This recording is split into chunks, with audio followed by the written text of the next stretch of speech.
Good morning. Welcome to Silicon Valley Clean Energy Executive Committee meeting, Friday, June 23rd. And it is a lovely morning here. I don't know how it is in Italy.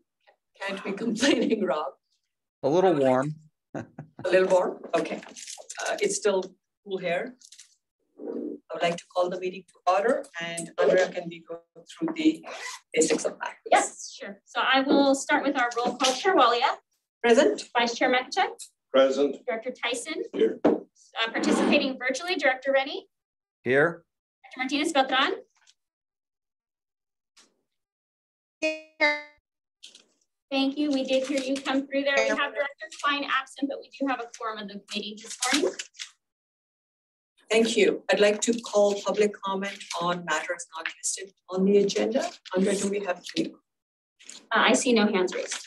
Okay. I'd like to close the public comment period and go to consent calendar, which is to approve minutes of May 26th Exec Committee meeting. Any comments or a motion? I move approval of the minutes. Public comment. Do I have a second? Second. Public comment on consent items? No hands raised.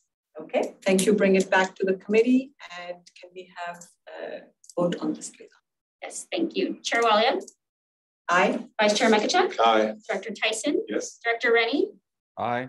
Dr. Martinez Beltran. Yes. Thank you. I heard that affirmative vote and that motion carries. Thank you. Moving on to the regular calendar, we'll start with a CEO update. So while quick update, we're getting into summer, and the latest news we've heard from the CAISO is that we have sufficient capacity, that reliability issues that we had last year, we likely are not going to have that, but we always are cautious given that the weather has changed on us over the last several years, but we are optimistic. We will also be going through a summer break here at SVCE. We will not be having a board meeting or committee meetings in July. We'll be coming back on August 1 for our finance committee meeting, followed by our board meeting in August. So overall, when you think about our strategic plan and our budget, we've teed that up in the last couple of months, and you'll hear a little bit more about the budget today, more numbers. We'll be updating these numbers over July. As you know, the accuracy of our forecasts tend to be better as we get into November. But we make best efforts to provide a forecast as early as possible. So we'll continue to do that at the August Finance Committee meeting and the August board meeting. Local news at our neighbor CCA Peninsula Clean Energy, who started about 6 months before us and has supported us in our early days, and we've partnered with them since on a variety of projects, including reach codes. Jan Pepper, the CEO there, her last day will be end of this month. And they have announced a new CEO, Sean Marshall, who is known to some of us. She has been in the CCA space for a while in a different role, not an operational role, a CEO role. So we've reached out to them. So I got a chance to provide Jan our congratulations and thanks last night at the board meeting. So we'll continue that strong partnership with them. With that, that's the end of my report. I'm happy to take any questions. Questions, committee members? Thank you for your report, Girish. Anyone online? I don't see Rob or Yuvan's hand. Open for public comment. No hands raised, Chair. Okay, close public comment. Any comments from committee members? Like things are moving and proceeding well. Thank you, Girish. Moving to item number 3, which is to recommend to the SVCE Board of Directors that we ratify transaction expenses for past commodity purchases and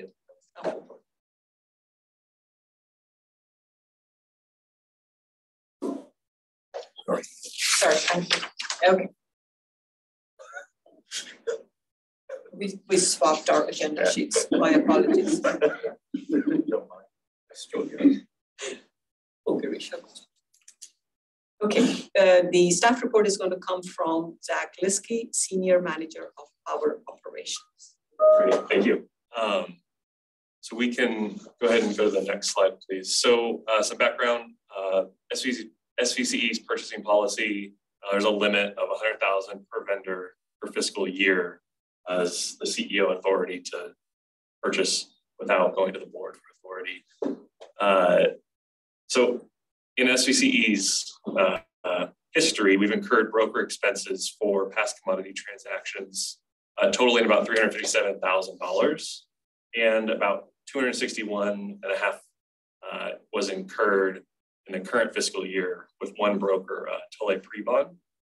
And so we, in the commodities market, especially when it's very tight, difficult to find counterparties and suppliers to do business with. And so we rely on brokers to help facilitate transactions.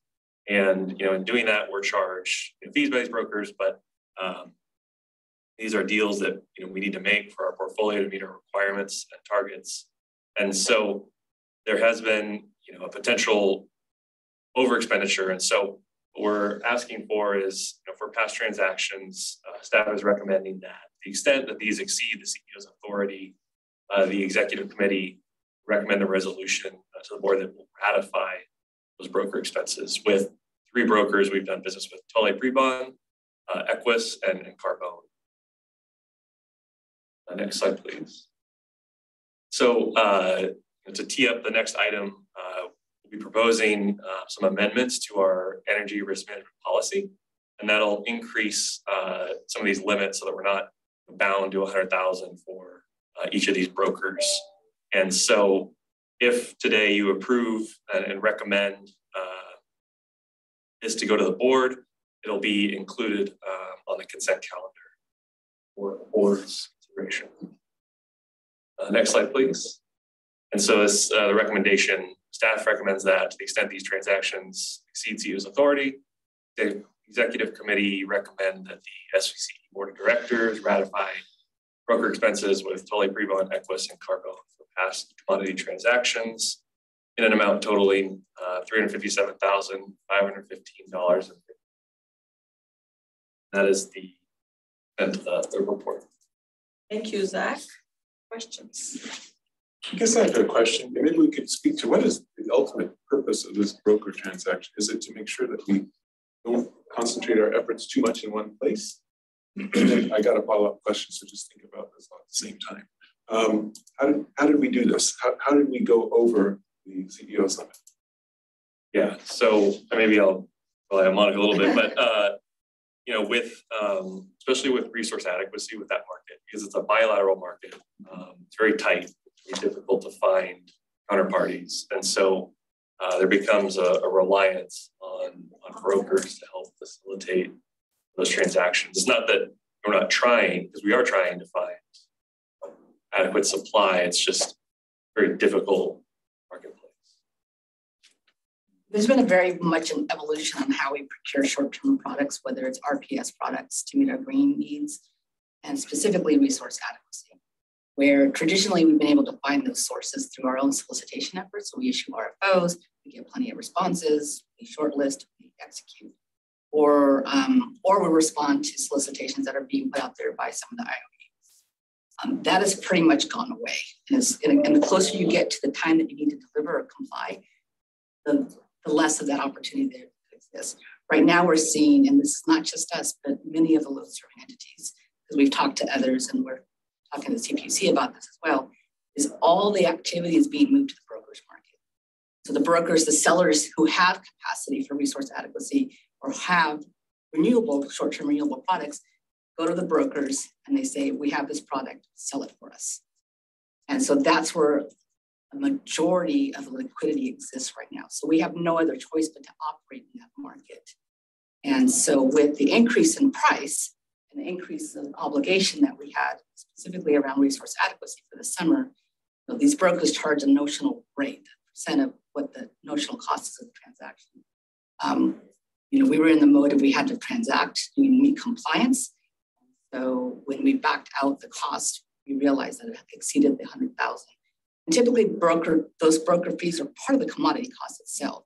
And that's why we're going to incorporate it into the energy risk management policy, where it's very clear that the CEO has the authority to execute whatever's needed in order to meet compliance.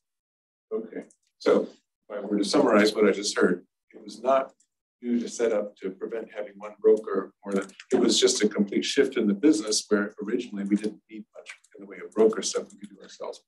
And it seems as though this kind of snuck up on us that we discovered we went over retrospectively. Is that fair statement? Exactly. Yeah.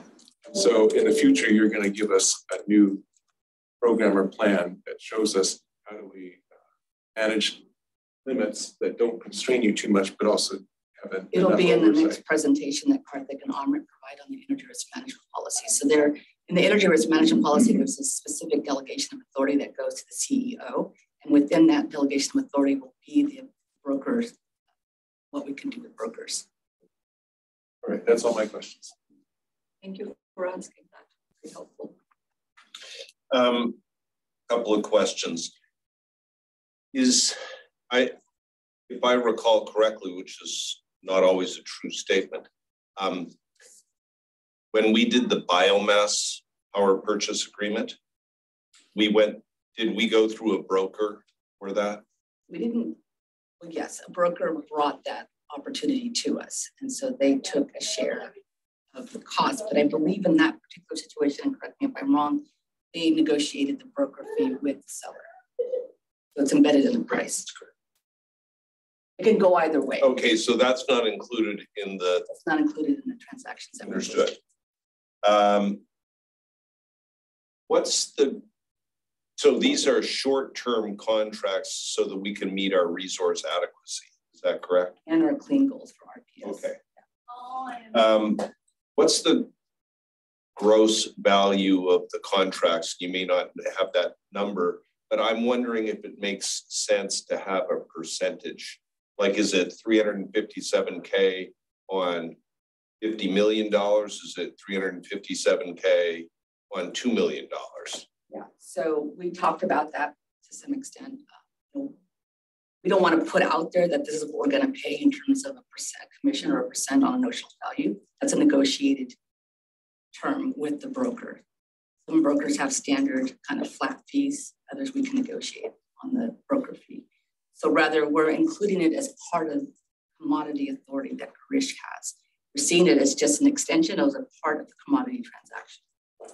Right, where I was going with that is, if you say there's a flat amount, and maybe I'm looking historically, we said $100,000, but it's almost like $100,000. That's okay, but it's a percentage of the gross value of the transactions. So that if you're paying a huge amount or a brokerage fee, then it would require board approval. Yes, so you're going to eliminate the whole thing entirely, so it's moot.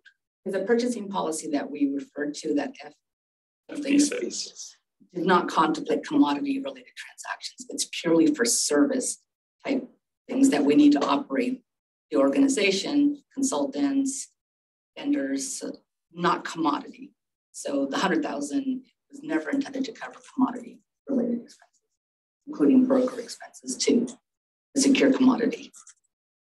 Let me just add something that what we're asking for, I think will provide us enough flexibility to enter into these broker transactions as needed.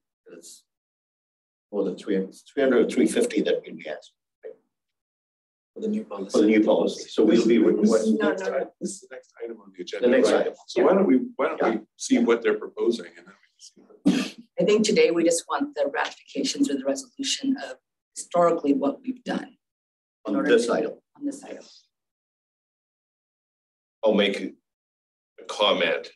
I always prefer to see kind of round numbers and not to exceed versus a precise number down to 55 cents. But anyway, clarify. So the two items. So I think we'll get to what you're saying in the next item. So it's a rounded authority that we'll ask for, but that's for future. But this is the passed. And so, especially if you look at the table of the staff report, it essentially is around 2023, this year's number. Oh, I get that. I'm just saying, from a board perspective, going down to a penny implies a precision that, you know, sometimes transposition, there's all kinds of errors. It's just that. I see. Okay. So if there's a typo or something like that, or Precisely. math error, I see. Right. Because my reaction is, you make it precise, you're saying this is, you're getting a buy or absolution or whatever the term is, this past misdeed. And so it's clear, it's just that one. It's addressing something that has already happened. That's what I'm hearing. I also hear, Brian, what you're saying. Once, from an accounting perspective, if there is a handful of cents even is off, then the board has only given very specific down to the cent, and rounding it off a little bit. Would that? Yeah, I'll tell you what. So what I propose is, if you would approve this with that sentiment, and we take it to the board for a consent calendar, we will add some language that incorporates what you're talking. Yeah, or I would amend the motion to say 360,000, or, you know, just round it up. Just, administratively, I think it's a waste of time to get backed into a corner. And if 360 is more than whatever the number is, then there's no harm, no foul anyways. Doesn't matter. Okay, I can make that motion, or Brian, do you want to make that motion? Hold on. Rob had raised his hand earlier, then I'll open public comment and then take motion. Sorry about that. Rob, you raised your hand earlier. Well, I had a question, but it sounds like it's really for the next item, but I'm not understanding what Brian's going to, because we have an amount we owe, and it's now, to me, it sounds odd to pick a number different than what we owe, even if it's rounded up. I mean, don't we have an invoice, and it sounds like you may have even paid it, and to pick another number sounds really odd to me, because this is an approval of, we went outside our bounds for good reasons, and we want board approval, acknowledging that happened, and there's not going to be any hand slapping for it, basically. But I can't understand picking a number other than the exact number. Thank you, Rob, for sharing that. I think Girish already mentioned the next meeting for the board is going to be in August. They have enough time to review this and add the language somewhere in the resolution, in case anything. If necessary. So if you give us that ability, just having a side conversation with Zach, it's exactly what Rob said. Invoice is in, we paid for it. So it's very precise. So, but we can still broaden the recommendation. You give us the option. Think about it. Because there does exist the possibility that the board doesn't approve the energy risk management policy, but there change. And if we have to do it in the broker transaction this fiscal year, we might have to come back. So maybe we'll incorporate that into the recommendation. I think that's a good place to be. Let's open public comment, Andrea. No hands raised, Chair. Okay, thanks. Close public comment. Yvonne was trying to make a motion earlier. Yvonne, would you incorporate what we just talked about? Your motion. And hear you. Yes, I'm happy to do that. Can you hear me? Yes, we can. Thanks. Okay.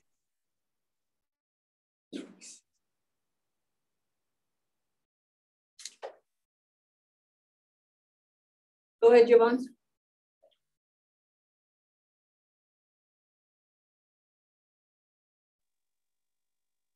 Oh, sorry. I thought you wanted me to just move to incorporate what we just discussed. There's a lag on this. Is that a motion? Yes. Yes. Yeah, okay, so we have a motion. Andrea, you have the language. I believe so. If you wouldn't mind, Director Martinez-Beltran, if I could read you the motion, if you can confirm that this is your intent. The executive committee recommends the SVCE Board of Directors ratify broker expenses with Tulip Prebon, Equus, and Carbone for past commodity transactions in an amount totaling $357,515.55, with an option to increase this amount if needed. Yes. Second. Thank you. Any other thoughts, comments? Have the vote, please, Andre. And we'll start with you, Chair Walia. Aye. Vice Chair Mankiewicz. Aye. Director Tyson. Yes. Director Rennie. Aye. Martinez Beltran. Aye. Thank you. That motion carries with Director Klein absent. Thank you, Andrea. Let's move on to item number 4, which is recommend to the SVCE Board of Directors that they approve the amended energy risk management policy. And they're going to have a presentation from our Senior Risk Manager, Arthik Raja. Thank you. Chair. Okay, so first slide here. Move to the next one. So just to give some context here in the background. So last time we updated the policy was in November of 2021. It's about, we try to do it once in every 2 years, the summer preferably. And so this is the cadence. We're bringing it back to you and revisiting the policy and seeing what are the things we could change and do anything. The first thing the way we want to do, typically in policies, when you look at it, this is one of the strategic drivers that the committees can have to make some meaningful directional changes when it comes to risk management. And also it helps you to define delegations of authorities, also segregation of duties, and hedging, boundary, I call it the boundary conditions of what parameters you can work with. Many of them look good. So 3 items we thought we could bring it up for enhancements. We had this Middle River transactions where we started to look into an optionality of hedging gas too. So it's a product expansion. That would be one context to talk about, and just updating the policies to reflect that. If you recall, we had a resolution a couple of months ago where we talked about taking an exception for this under the policy. So we wanted to make it a formal change into the policy and bring it for future. Second one is this broker transaction context of enhancing the policy to incorporate the broker cost as part of the policy rather than keeping it under the purchasing authority. At the same time, accounting for the gas transactions too in the scheme of things. So that would be 2 enhancements. The third one is, this is also a good opportunity. We are also maturing as an organization in our processes in how we were 2 years ago to where we are wanting to evolve the company. We have started work with an enterprise risk management endeavor as part of our BPO process. So we can also look at things, how to streamline our processes. So this could be an opportunity to consolidate process documents and everything. And so look for acknowledgements and get to the next level of maturity of the organization. So those were the 3 features I thought would be the mini updates for this time. Just to give you some context, the last update was a major one.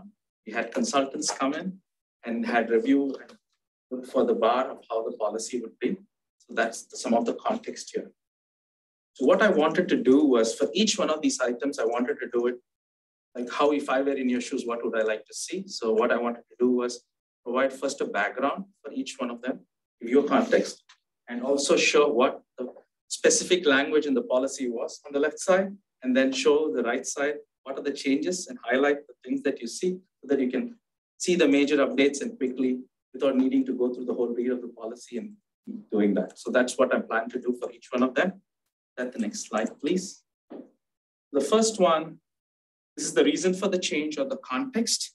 So the ERM policy, you may have seen some of this language a little before when we did the resolutions to ask for exceptions. So the left side is how our policy looks. We see, we just make a general mention about tolling agreements where it currently says approved transactions for products. So, but we are getting enhancements to the kind of, nothing specific about gas tolling agreements. So I thought I'm sorry to interrupt. Can I just ask, is this being shared? Because I'm not seeing it. I know we have it in our packet. I just wanted to know, are you sharing this on the screen? Yes. Yes. Okay. I think you can also see the presentation online. She said she has it.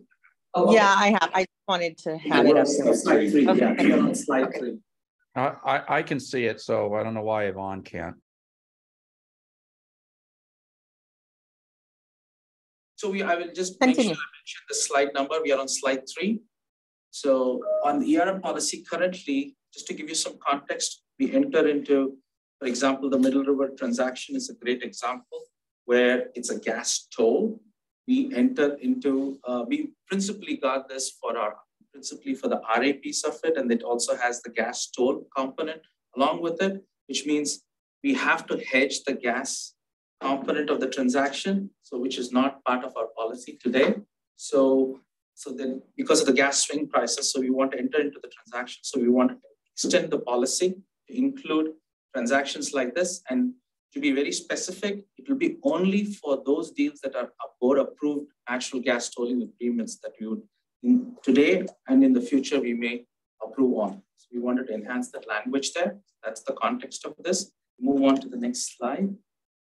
This is how the left side is the language of the existing policy. Only it's small font, but just to give you context, the things in yellow are highlighted changes that we have made. The first few things are all just language cleanup to make very specific. Instead of being very generic about saying reserve capacity, we got some language to talk about the specific words we always use, like resource adequacy, etc. But at the bottom, we have the natural gas tolling agreements, specifically approved by the board, and the natural gas hedges associated associated for hedging these transactions that we would be needing. So having a language there. And there was a minor discussion within the teams about speculative transactions because this would include financial derivatives. So we want to make sure we clean up the language that we had for speculative transactions to include not only the definition of speculation, which was already there, but also making sure that we will not do any financial derivatives that are needed that would be on any speculative basis. That would include future swaps, options, and swaptions.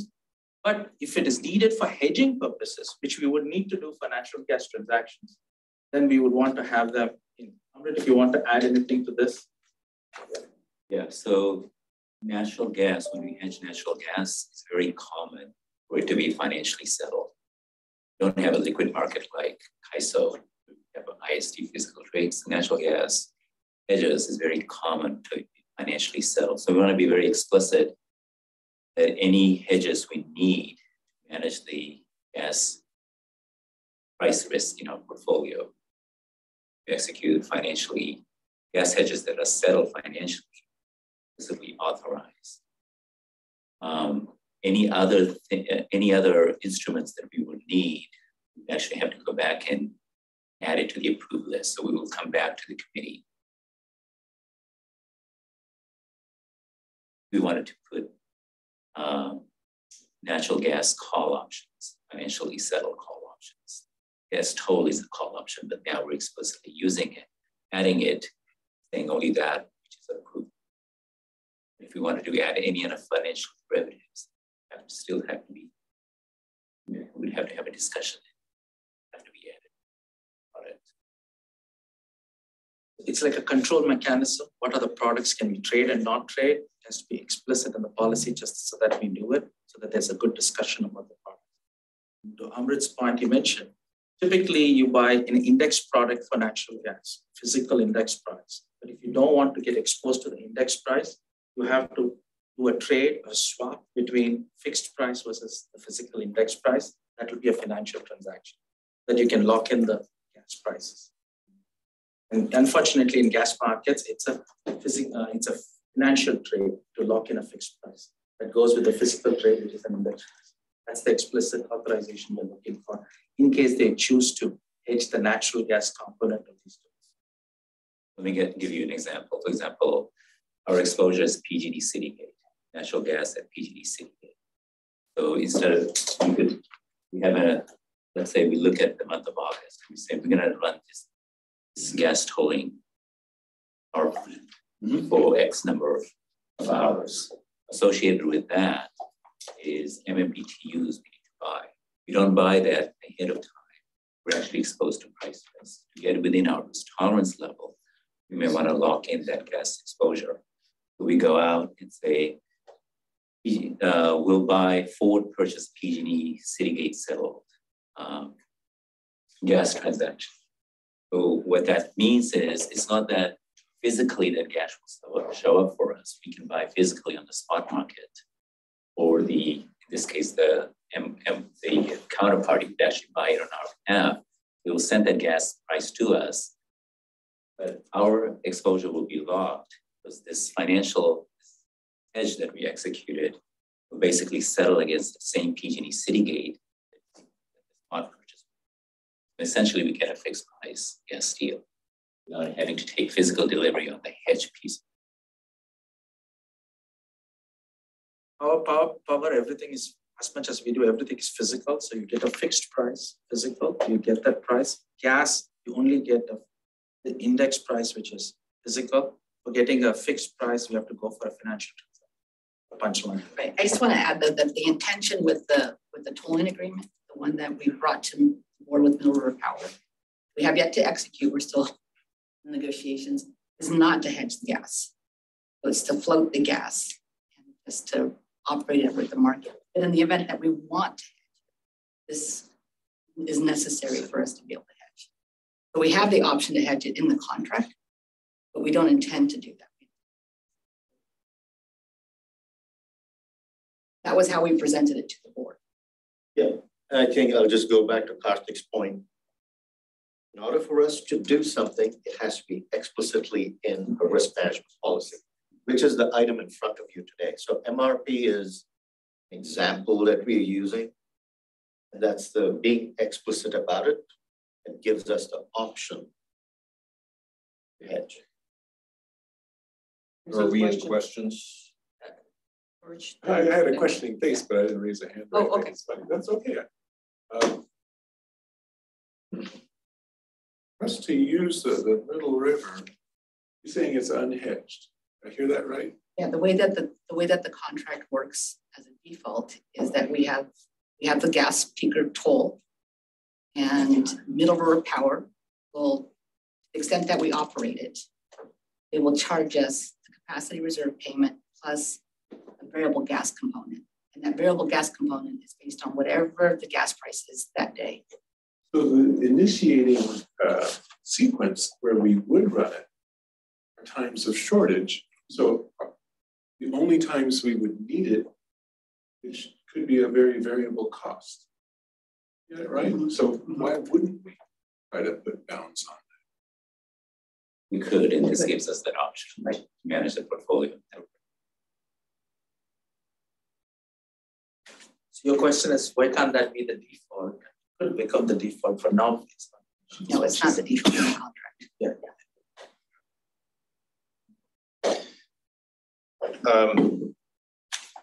Can you please repeat that question?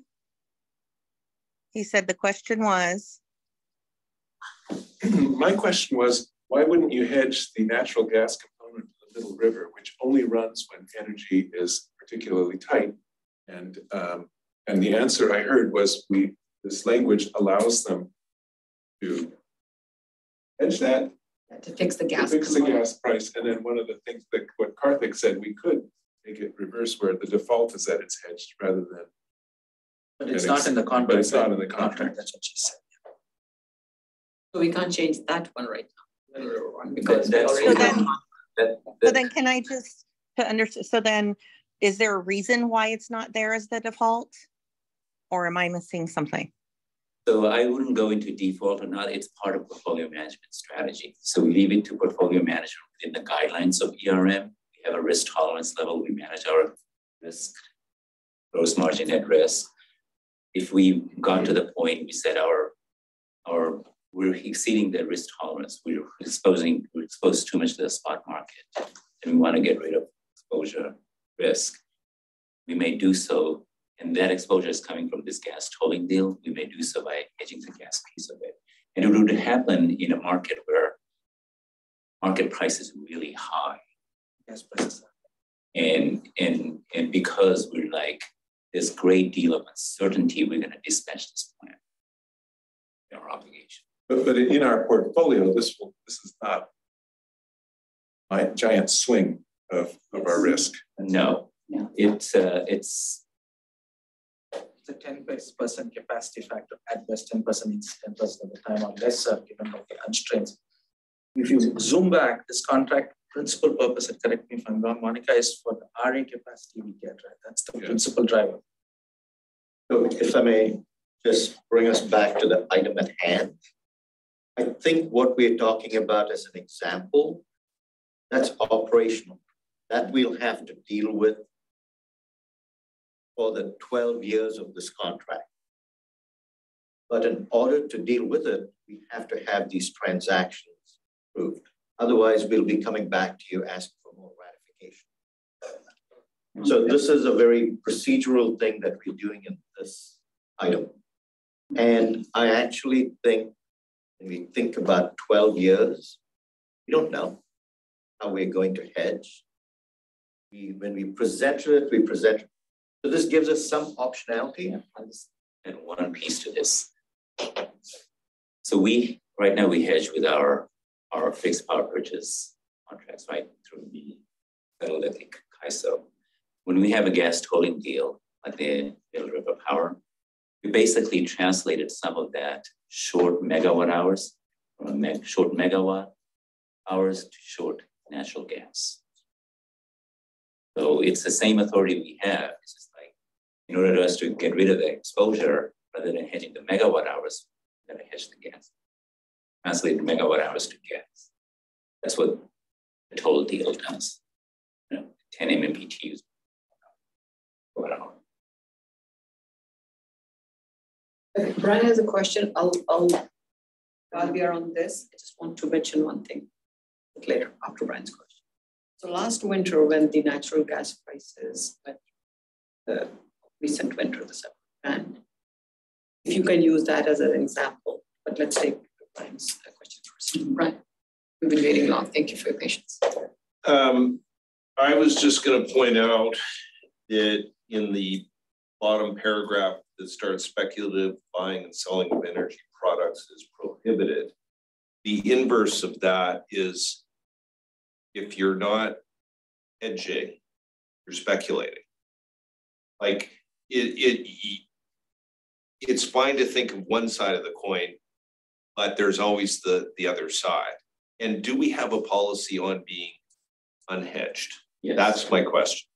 In the ERM policy, we have hedging target levels. So the ERM sets basically year ahead what our hedge target should be, 5 years out what our hedge target should be, and we monitor that. We report out to the risk committee every month where the front office is relative to those targets. That's good. So we've got the flip side of that, but we don't have the other side, which is what you're putting in place. Yeah, this is just cautious language. Yeah. We want to be very explicit. Any trader or anyone in the finance front office that comes in signs this policy. They've read it, they've understood, they understand our strategy. We're not here to speculate on market. We're here to hedge our exposure. Well, my favorite sentence is the part where it says plus reasonable planning reserves.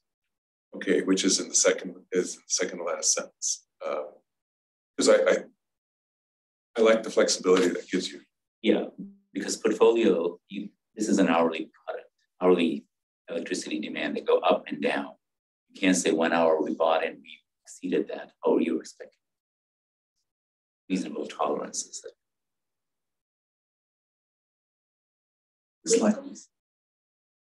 I'm good. Okay, thanks. Rob or Yvonne, at this point, any questions from you? Or Arthur can continue with the presentation. Yeah, and we'll yeah. There's go ahead. One more slide related to that. So that is the language of what products we approve, but there is also a delegation associated with that under the CEO, what can be delegated to transact on. So we are bringing the gas umbrella to be consistent with the products, also including it into the delegation to the CEO.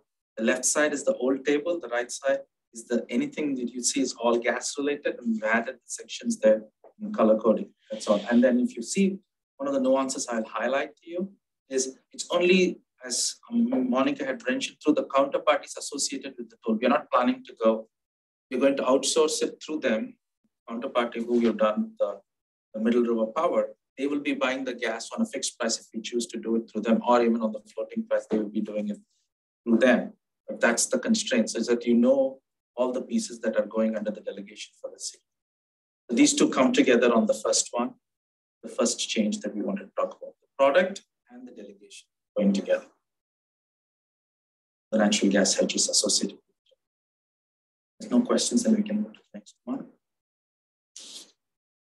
So this is the second change that we're proposing is the broker transactions. This is teeing up the presentation that Zach did for looking back basis. This is going for the looking forward basis. Same context. We were not doing that many transactions through the brokers. As Monica had explained, the market has paradigm shifted for the RA products, given the high prices, and there has been a lot of need for it. And it is intricately interwoven, the broker fees, with the commodity energy product negotiations. Sometimes these fees can be morphed into the price. Sometimes they can be explicit. It's very hard to tee it out and do that.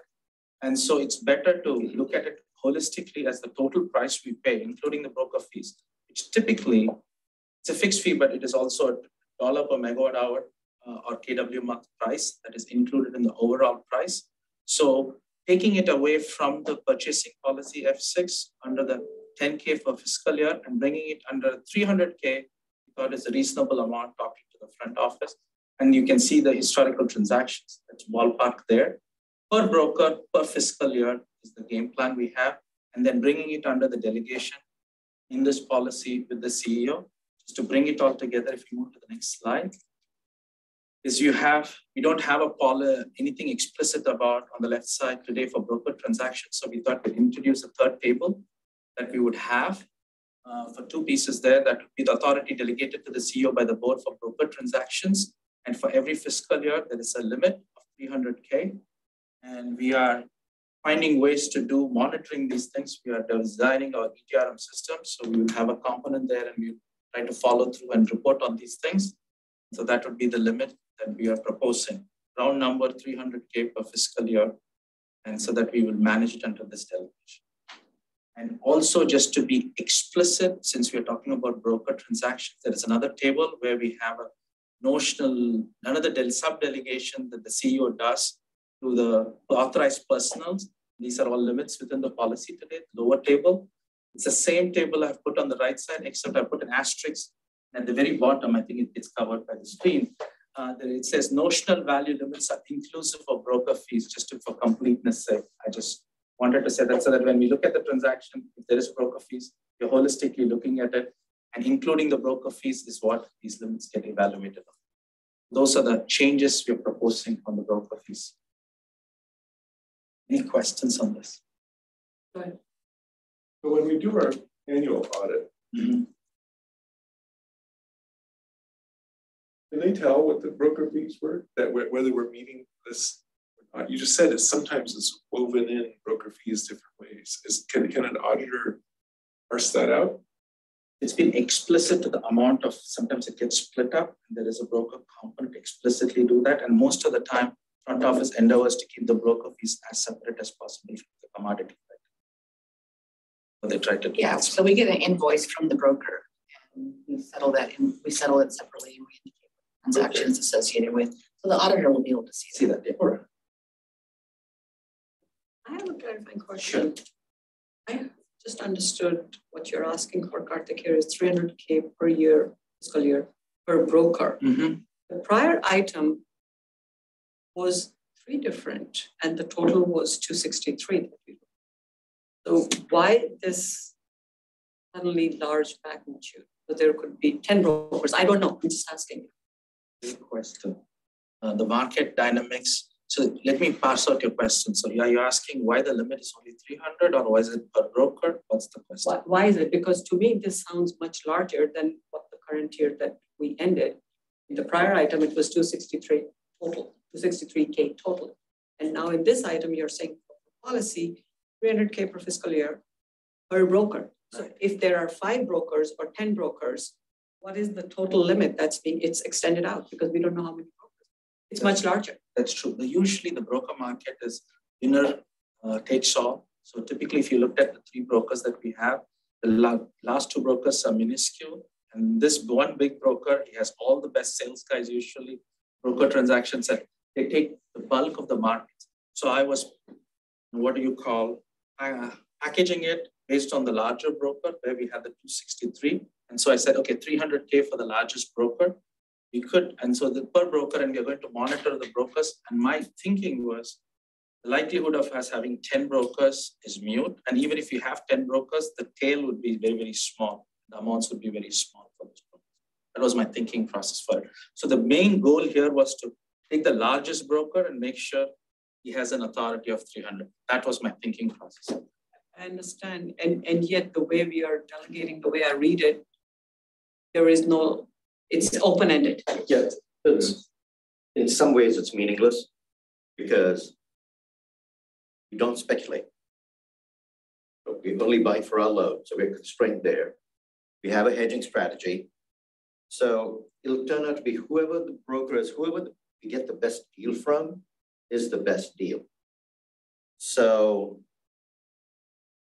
it's theoretically, you could say, okay, what if you have 10 brokers and you're getting to $300,000 with 10 brokers? So theoretically, that's possible. We have other constraints that don't allow us to do. I'm smiling because Amrit brought it up as a point too when we were internally discussing. So yeah, we talked about this, and it's not like you have tons of brokers out there. It could be that there's one broker that provides most of the deal. I think this is small enough number. There's still good governance. You don't want to take that flexibility away and have to come back to the board and say, like when we're ready to execute, we found that a good RA deal. Oh, we're running against the 300. And this is something we'll revisit. Thanks, yes. Rob has a question. Rob? Yeah, so I'm making a couple assumptions, I think, on my understanding of what I'm hearing here, and I wanted to check in. So my first assumption is we really don't want to use a broker when we can avoid it because it's extra money cost. We deal directly. When we're in a tight spot for a tight resource, then we fall back on paying brokers to help us get the resource. So that's assumption one.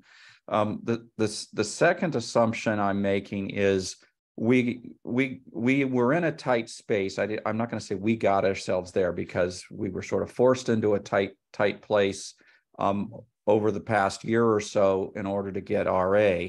We are getting well ahead of that problem now with most of 24 hedged, and we will, I'm assuming, going to be doing much better in future years so that we're not working hard to do month ahead buying. Basically, we'll be able to do more year ahead buying, which keeps us out of the penalties also.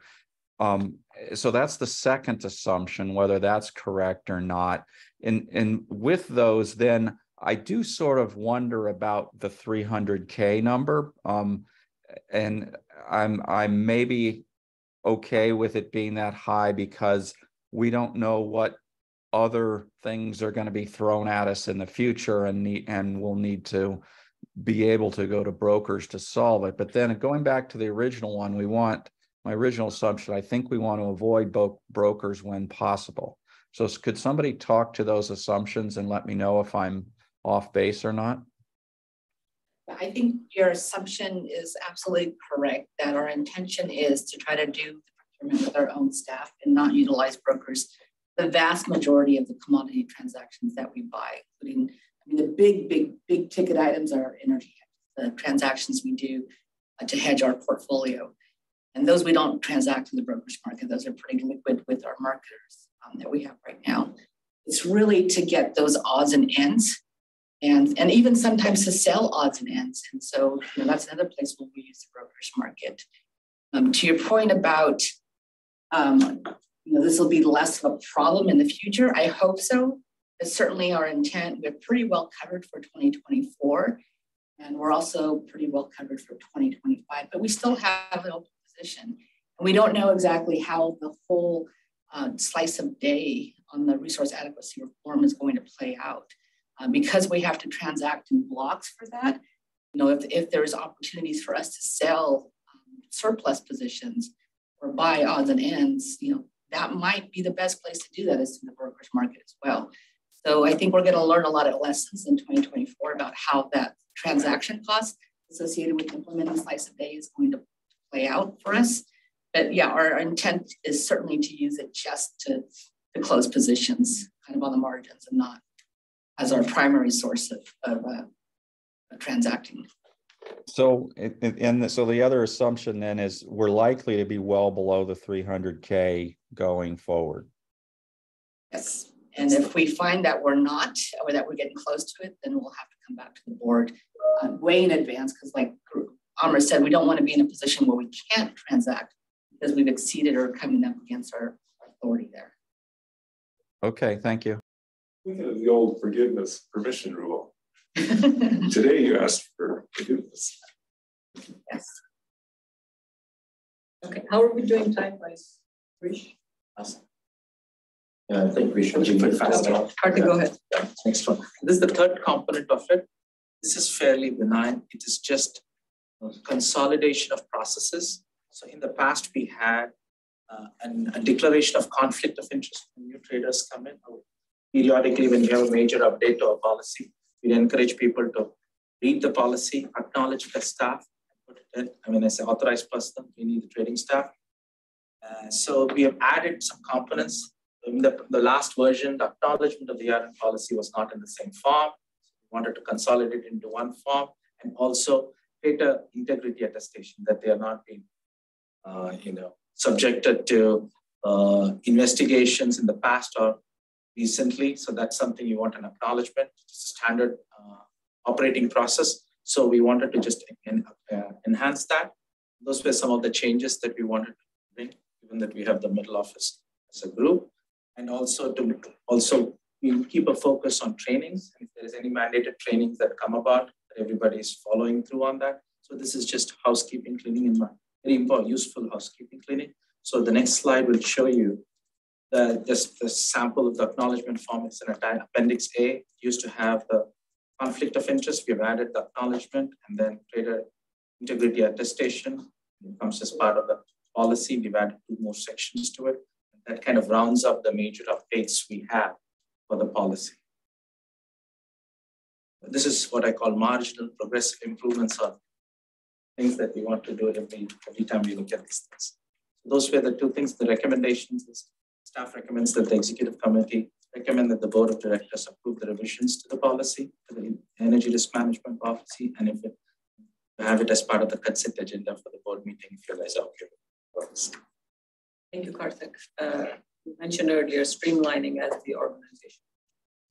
So it's good to see you're incorporating, everybody here is incorporating those changes. Okay, questions before I open for public comment. And my questions out there, if some can incorporate it for the last winter's natural gas, but I think Brian has a question. No, I was going to make a motion after you've asked for public comment and the questions. Interesting question. And again, I'm going to refer to the middle of the power project that we have as an example. So again, the main purpose we took that contract or negotiating that is for reliability, resource adequacy. The gas toll itself has the ability to run during certain, it will run it during certain economic situations, but it's going to compete with the battery as well. So likely it'll only run for some fraction of its total hours available. We think that it's going to run for the most part in the summer. It's not going to be a winter kind of tolling, peaking toll. But if we had to run it because it made sense and we had enough hours left to run it, then we would, if it made sense, even if natural gas prices are really high, but if power prices are really high as well, then it makes sense to run it for the purpose of reliability and toll. If it doesn't, we just won't run it. And our intention is not to run it during the winter. Thank you. Mostly a summer peaking product. Thank you. Exactly. That's what I was thinking. The issue is more of summer peaking. Okay. Any other questions? I have a comment, and that is, given the level of questions and discussion we've had, we agree that putting it on consent is the way to do it for August. Are you asking me? I agree. Yes, I believe that it's worthy of not being on consent. I think so. I think the exec committee's job to ask these questions and understand it, clarify, and I think this is great discussion. But frankly, the changes that we're asking here, I would put in the cleanup bucket and clarification bucket. Whereas at times, if I feel like, oh yeah, these are some major policy changes, I would say something different. But these to me, yeah, here. George, how about we leave it to you as the board chair, your discretion? Actually, I was using this as a vehicle to get comments from the other board members. In terms of, and so I'll make, do you want to finish asking questions, take public comment, and then bring it back, or how do you want to do it? Let me just do public comment because I don't think there's anyone. Then we can do whatever. Andrea, public comment. No hands raised. Okay, wonderful. Close public comment. So there's two issues. One is transparency and not, for lack of a better term, sliding something through on consent. The other is we are not making a policy change here. It's just making it more robust, if you will, and making sure our policy incorporates current knowledge of the way the business is operating, which was not there before. So I would prefer it be on consent. And the reason is I think it's fairly complex. And if the executive committee has reviewed it in detail, I'm not sure if finance has reviewed it. But that's one of the things where I think there's other issues to deal with in the limited board time. I may address that. I 100% agree with you. I don't think we want to cross references to finance. There is no finance committee issue here.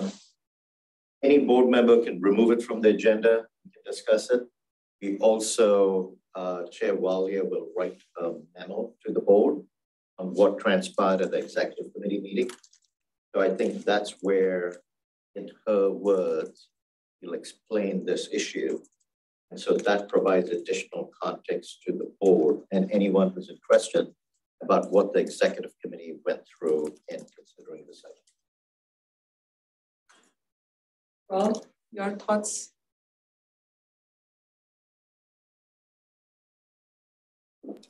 Did you ask me? Yes, please. Your thoughts on specifically about this or anything else? I think I'm okay putting it on consent. Like somebody mentioned, it can be pulled off if they really want to ask questions about it. But if you, with a note from our chair that we're recommending approval, then that should be good enough. Thanks. Yvonne? Yeah, I mean, as I said, after George said, I'm fine with it going on consent. I think we've asked the questions and these really just, I mean, it doesn't seem too major to me. We're, it's happening already. We're just kind of shifting how that's happening as far as the broker fee. Okay. I'm fine. Okay. Well, I'm glad we had that discussion. Yes, I appreciate you bringing that up because we did have a long discussion on this item and it's an important item. Okay, motion. I'll make a motion to approve the changes as set forth in the presentation. Do I have a second? Second. Thank you. Andrea, can we have the vote? Yes. Chair Walia? Aye. Vice Chair Mekachuk? Aye. Director Tyson? Yes. Director Rennie? Aye. Ms. Badran? Aye. Thank you. Moving on to item number 5, which is fiscal year 2023-24 budget framework update. And the presentation is from our CFO and Director of Finance and Administrative Services. Thank you, Chair. So I'm going to walk through the preliminary budget forecast. It's the first time we're doing this early. So the budget numbers will actually be updated in July. As we've talked about before, there's a lot of volatility in the market. So we want to be as close to the approval, have numbers closer to the approval date as possible. But I did want to follow up from the discussion we had at the last EC and at the last board meeting, and putting some numbers behind following through those assumptions and principles we talked about. So go to the next slide, Andrea. So today I'm seeking your feedback on the current forecast. Again, these numbers will be updated, so the bottom line number will change. I'll go through the key highlights, what we're seeing in the marketplace today and how it's affecting our bottom line. Show you the preliminary forecast. We'll talk about the biggest variability and uncertainty is on our revenues. Not so much on our power supply costs, but the revenues. And we alluded to that at the last set of presentations, and I'll talk about it and go into further details on that. We'll talk about our power supply cost and compare it to where it was for the current fiscal year and what's changed. And then we'll talk about other operating expenses, staffing, the need for more staff, especially in our programs area as we're growing and expanding there. Last time we talked about the office building and what that would look like if we would set aside a fund for our office building. And then we're going to touch a little bit on the programs funding, what we have done, and then the fact that there's need, move the needle on our policy, on our strategic goals. We need to grow in this area. But what I will tell you is to delay the decision on additional funding at this time. One, because we can wait on that decision, and two, because of the revenue uncertainty. We'll go through those areas in detail. And then the next slide, this is a timeline. So the next time, as Girish mentioned, there's no meetings in July. So we will have a very quick meeting with the Finance Committee in the beginning of August, where we'll present this final set of numbers. We'll also go to the reserve targets that we talked about last time using the stress test analysis, which we'll update.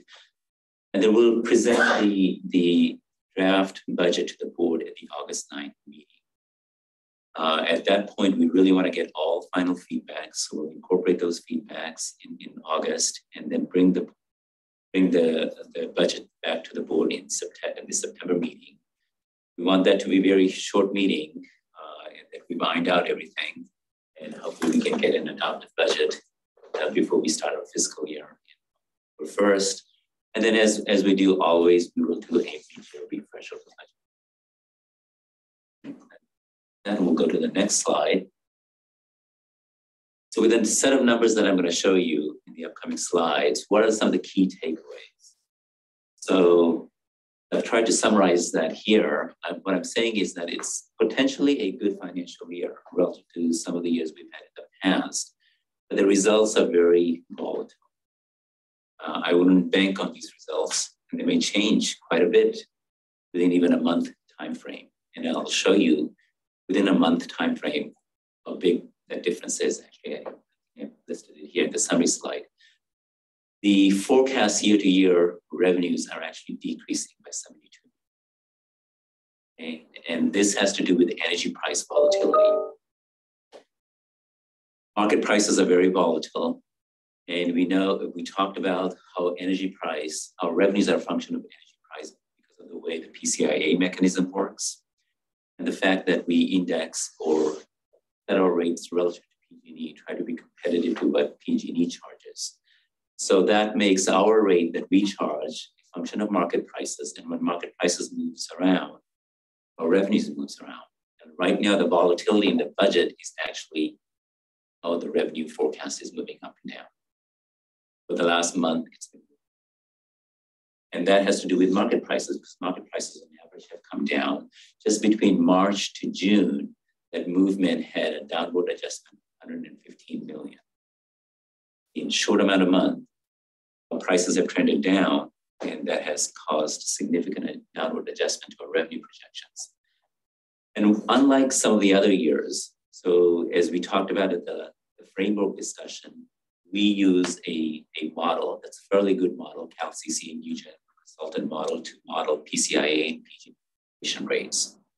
And we talked about at the last meeting how we used that model to calibrate the results we got from PG&E era to see, and we found the model was fairly close, but we were taking a 10% conservative adjustment from the results. One thing that's transparent that goes into the model is market price for energy. Market energy prices are traded.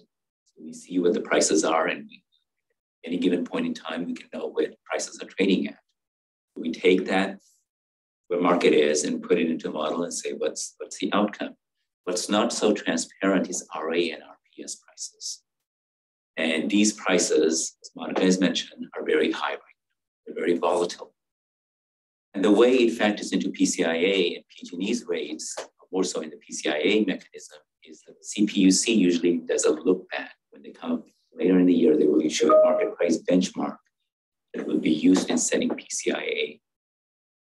And the way they come up with the market price benchmark is they look at what market participants have transacted, actual transactions for RA and RPS, and they can have a look back as far back as 2 years, roughly thereabouts. And we don't know how that survey is going to come out, how those actual results are going to come out. And normally these are not that volatile piece, but because of that volatility, we don't have a good window as to where the market price benchmark is going to come out. That factor alone is driving a huge uncertainty in our revenue projections. We're using the numbers that NewGen had, which we, as we talked about at the last meeting, it very well calibrated to the PG&E era numbers. Using those numbers, but if CPUC comes up with a forecast that shows that market participants have purchased at a higher cost, and the market price benchmark comes up higher, we could do better than what we're projecting. But on the other hand, if energy prices continues to come down, it could have the opposite impact.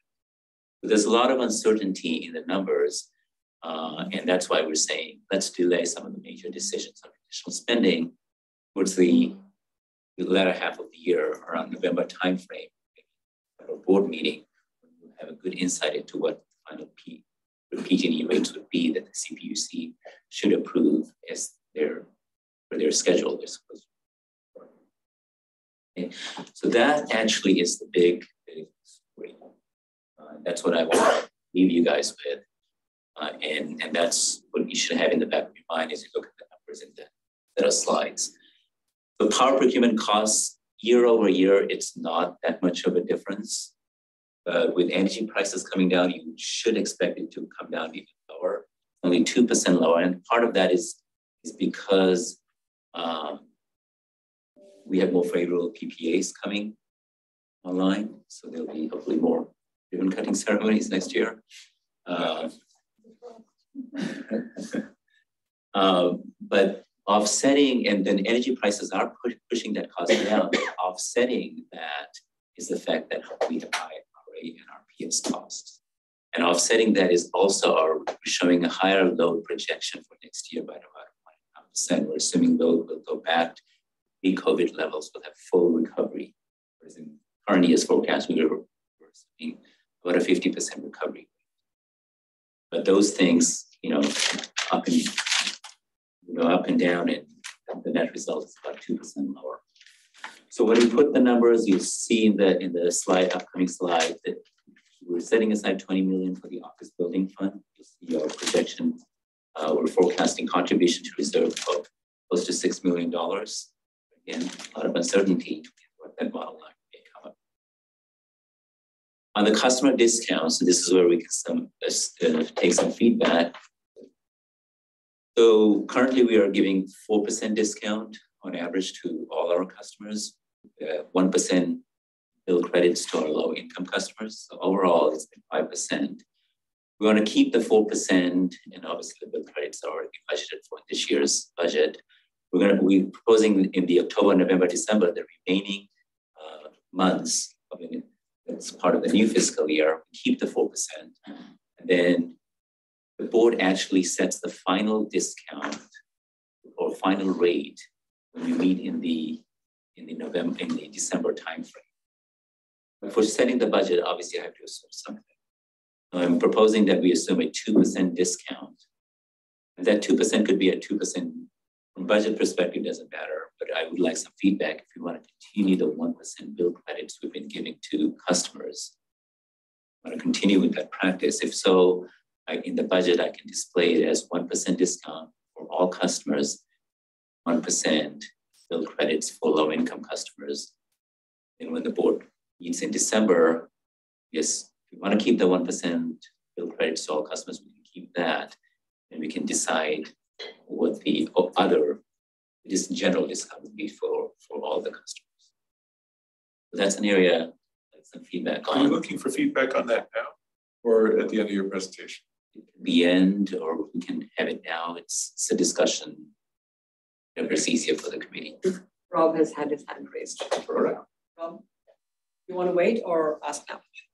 And then George and then Yvonne. My question's on number 3. I'm not sure. Does Amrit have more to say about number 3? Let me just touch a little bit. Number 3. So number 3 are other changes. So these are on power supply and non-revenue related issues. The big change there is we're proposing to add 12 additional positions as of this time. And you'll see, and I'll go through the details of where we're adding this position. A big bulk of this is related to program. We're adding additional staff to basically fully implement the programs we have in place and the programs we anticipate to put in place, as well as the marketing resources we need able to effectively market so that customers can effectively are aware of the opportunities they have to decarbonize. So the marketing piece is essential to be able to promote programs. That's a bulk of it. Then there are some additional positions we have in power supply areas. I'm going through a detail of that, and one position in finance area. And then we have the adjustment for employee compensation. We want to be cost competitive with our peers and others in the marketplace. But normally we break that into 2 ways. One is a cost of living adjustment, where rolling CPI factor for the Bay Area, and we'll find out final number at the end of this month. We want to look at 6 months rolling average. Roughly, it's around 5% so far, and we're thinking about maybe 3% for merit.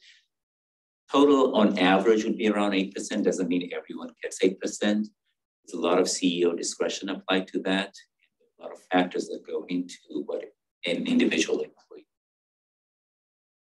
Some of that we talked about at the last meeting. Performance, date of hire, where the individual's pay is relative to where we see the market is. And on the program side, as I said, we want to delay the decision for the reasons we talked about, because we have the opportunity to delay it, because we have a lot of things in play right now that will keep us fully occupied to the end of the year. But there's a need. There's a need to move the needle on our mission. There's quite a large need. I'm going to touch on that in Justin's here, and he can elaborate on that, on where we need to direct our additional funding programs. So we'll talk about that. That I can take, Rob, your question on number 3. You're starting to answer it, and you said you're going to get to it. So I see our program funding as one of our important legs of our budget and our business. And I perceive it to have a fair amount of inertia. You can't just start and stop it.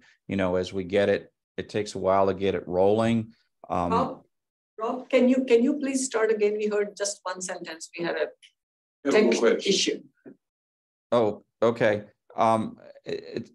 So my comments are on the additional funding. I think that it's part of an important leg, both of our budget and our business. It's what I think helps differentiate us from just an IOU, for example, in addition to more clean energy and so forth.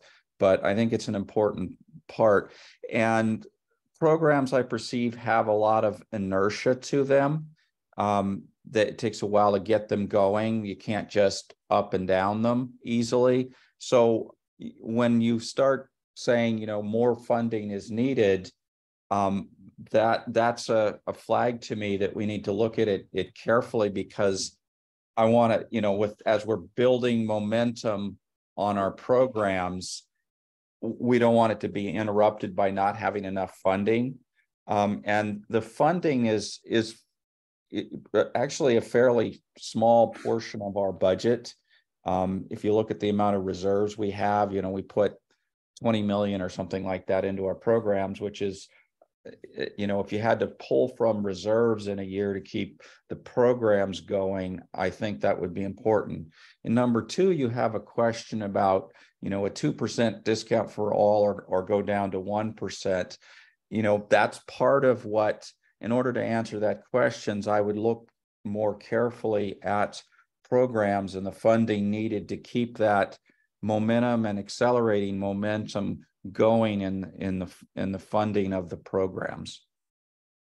Rob, so my message is those are exactly considerations we want the committee and the board to undertake.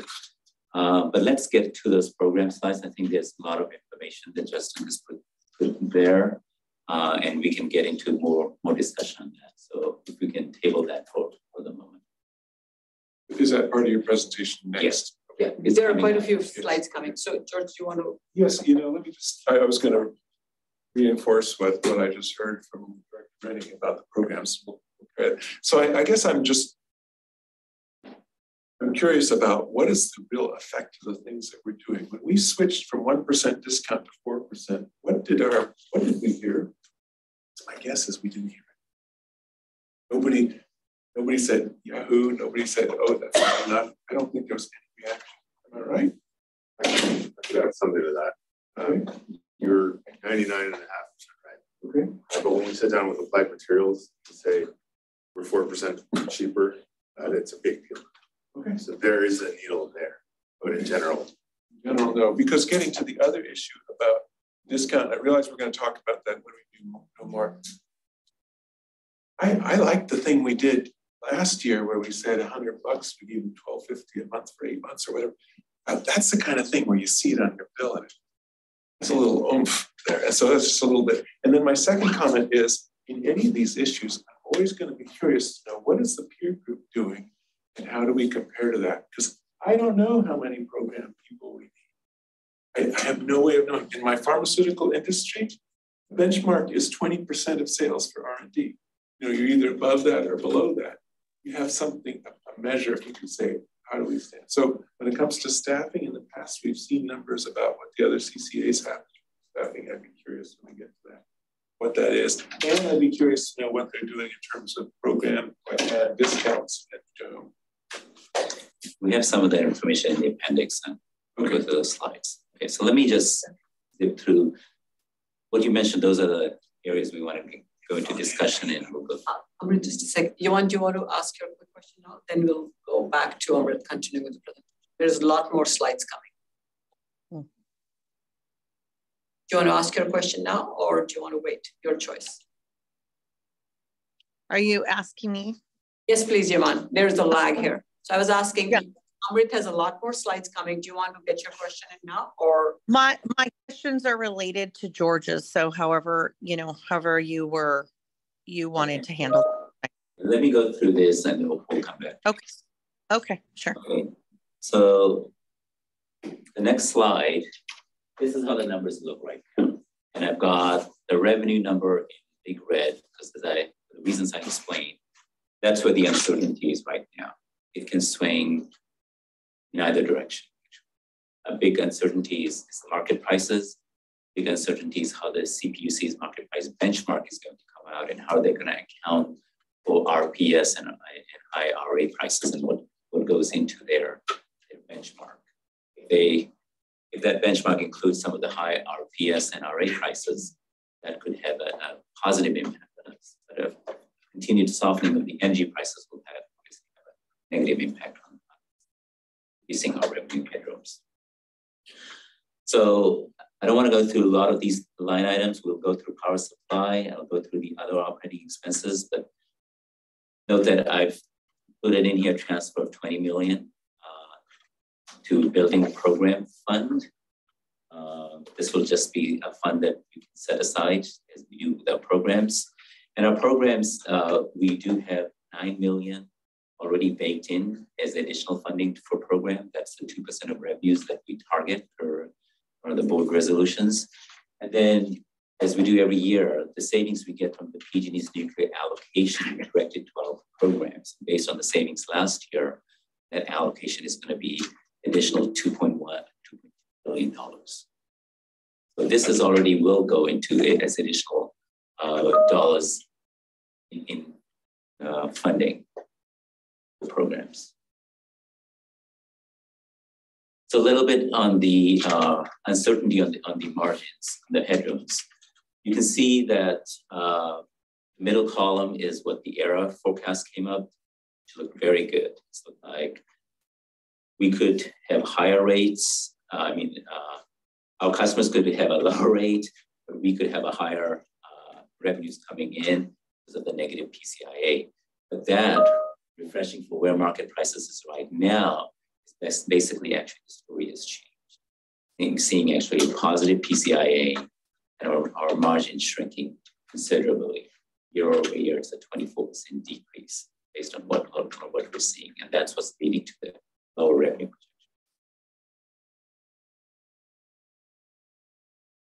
And this is just a quick comparison of our power supply costs. The main story is what I said in the summary slide.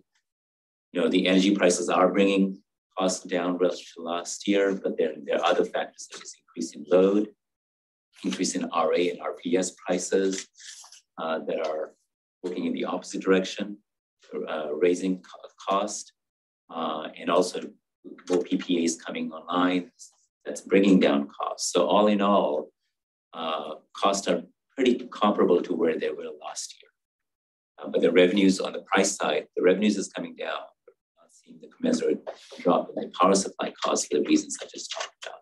And that's what's putting a squeeze on.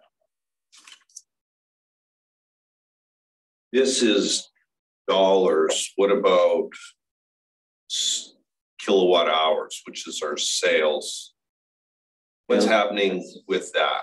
The sales are going up about 1.5%, so that is increasing the cost because the sales is going up 1.5%. And the reason for that is we're assuming we're going to get fully recovered from the COVID-related losses we've gotten. We expect, on average, our sales to be about 1.5% higher for the next fiscal year.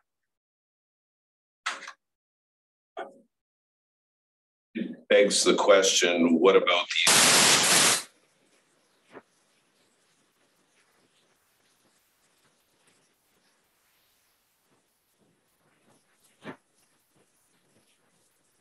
I don't hear anyone anymore. Do you, Rob? I hear you.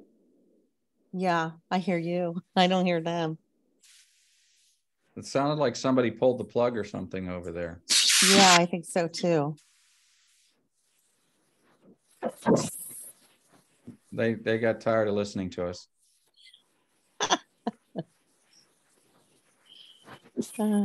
Well, I didn't get my questions yet, so.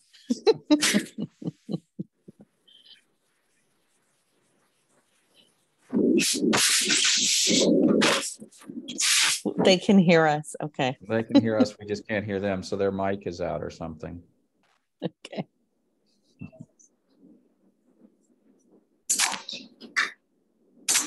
Just hopping on quickly to let you know that we're working on it. Okay. Well, good thing I didn't start singing.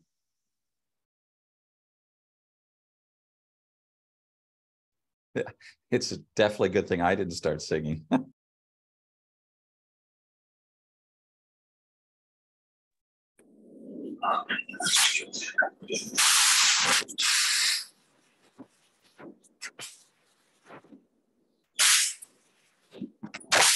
It still just sounds like scratching noises.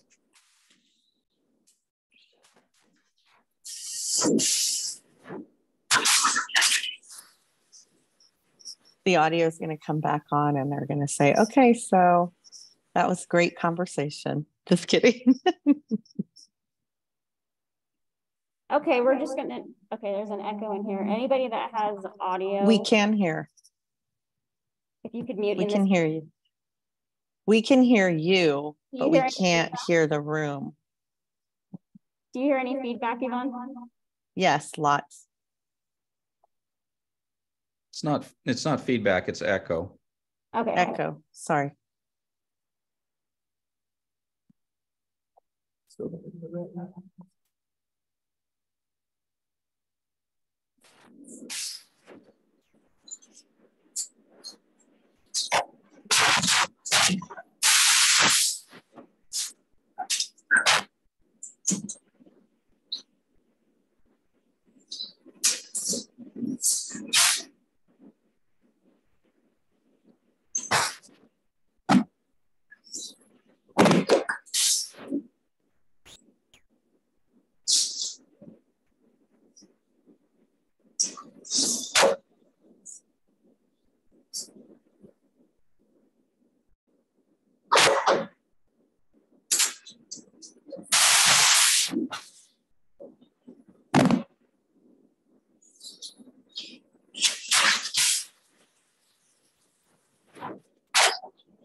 Okay, we have that echo.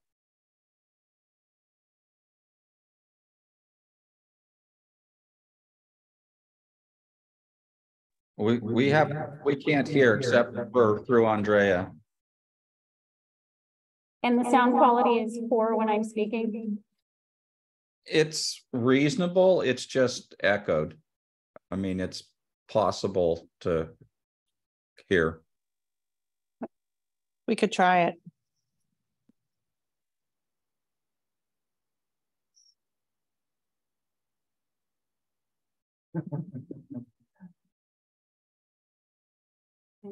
Oh.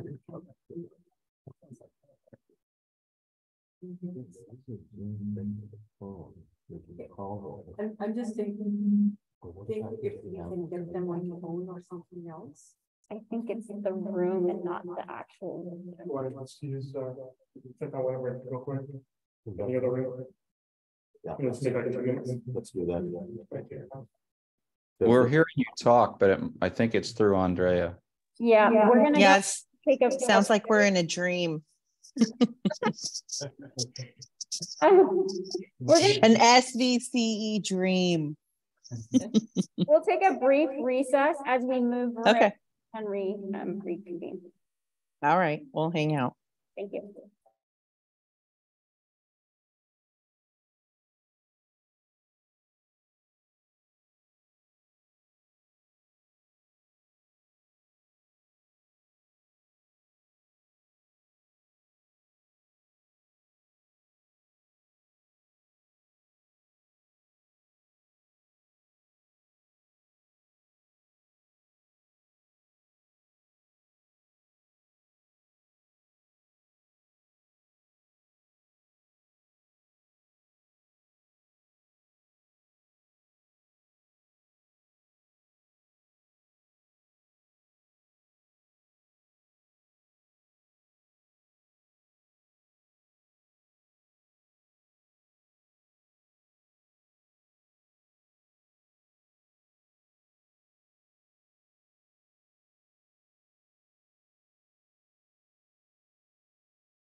this week.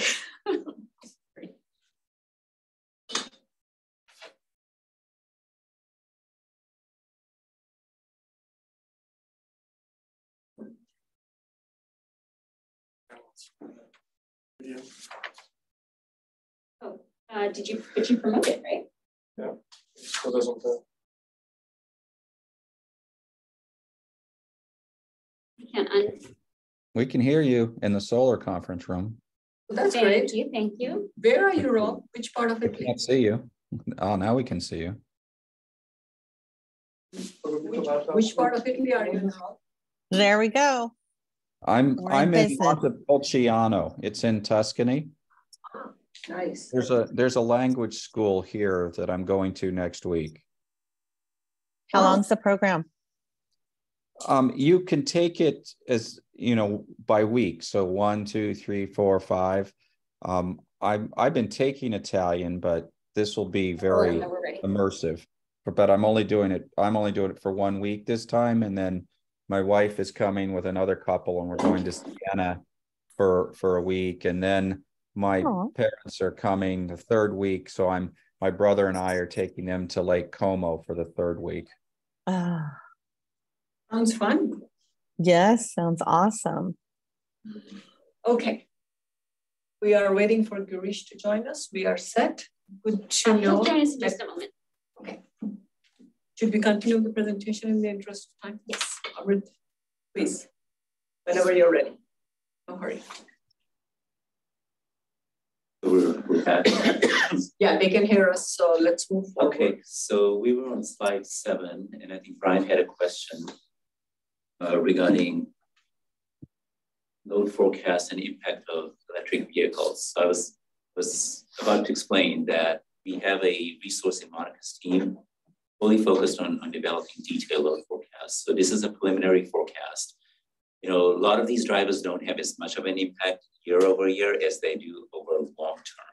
So some of these will have, there's projections in the appendix where we show over long term, the sales going up by 6%.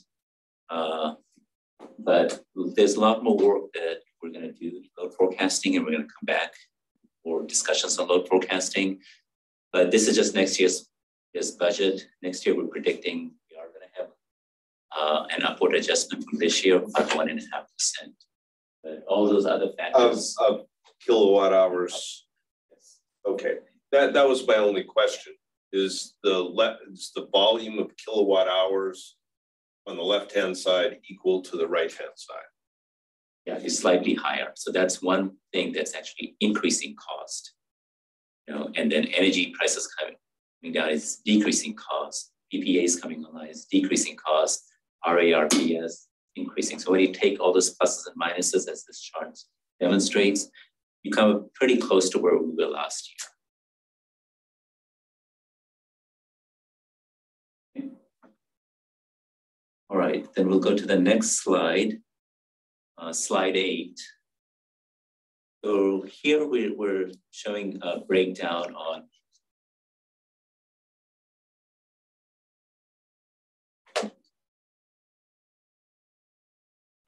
slide 8 now.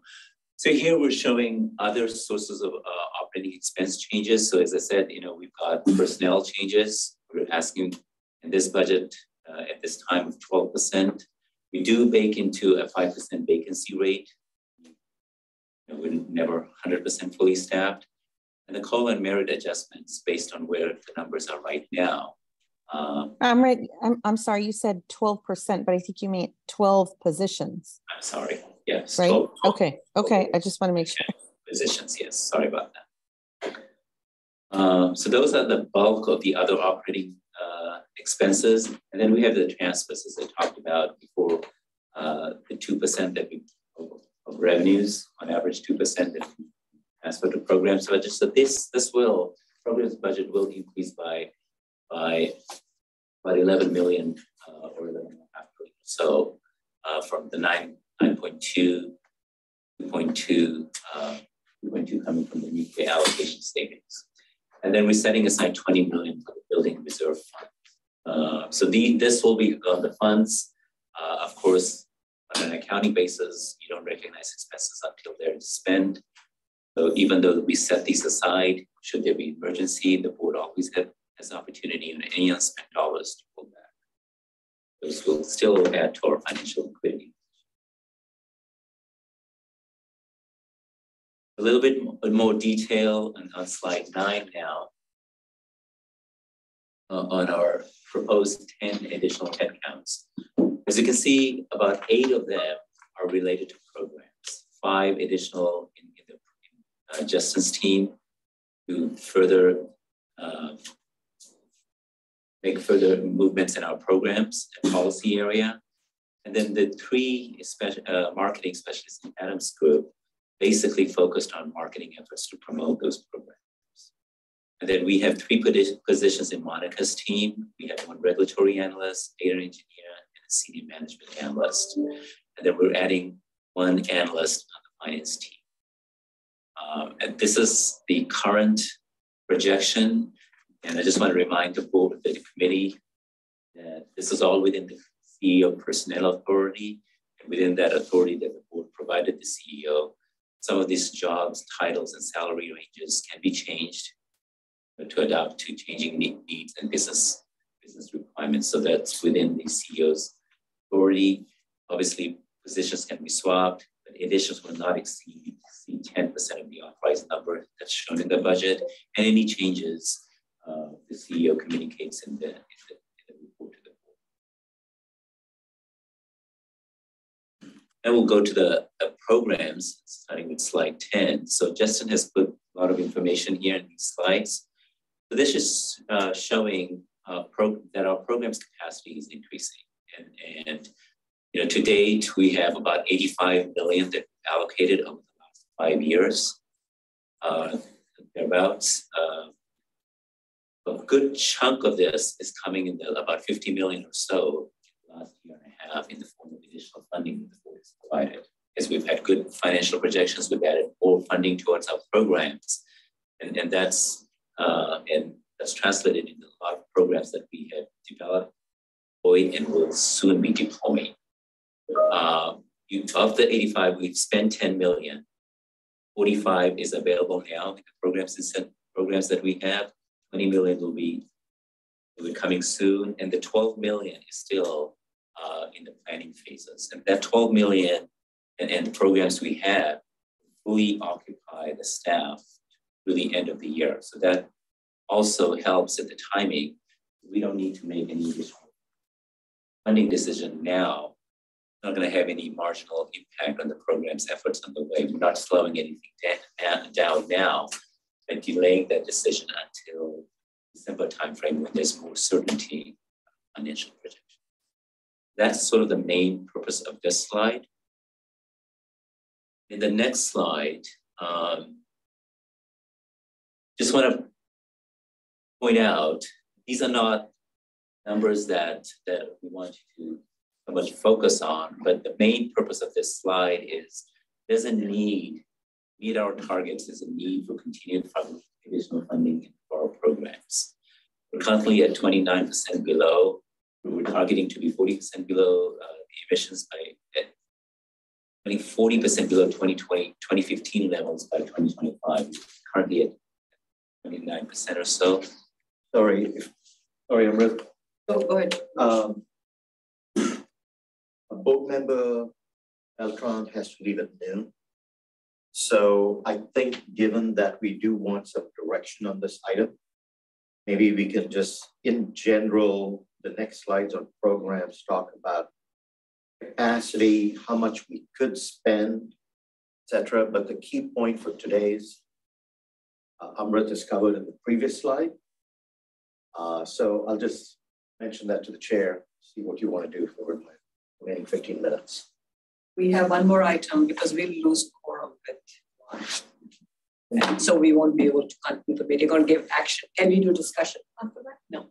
Yes, you can have just information. We can continue. I think it would be good for us to finish the budget item by noon. Okay. Because the next item is purely information. And I can go through these slides very quickly. And am I able to, I'm at City Hall because I'm taking it here. There's nobody here. I don't know that I'm able to, I've got to get to a board meeting in Monterey. I can do a few minutes, you know, if we go there, but do I need to stay here? I guess is my question.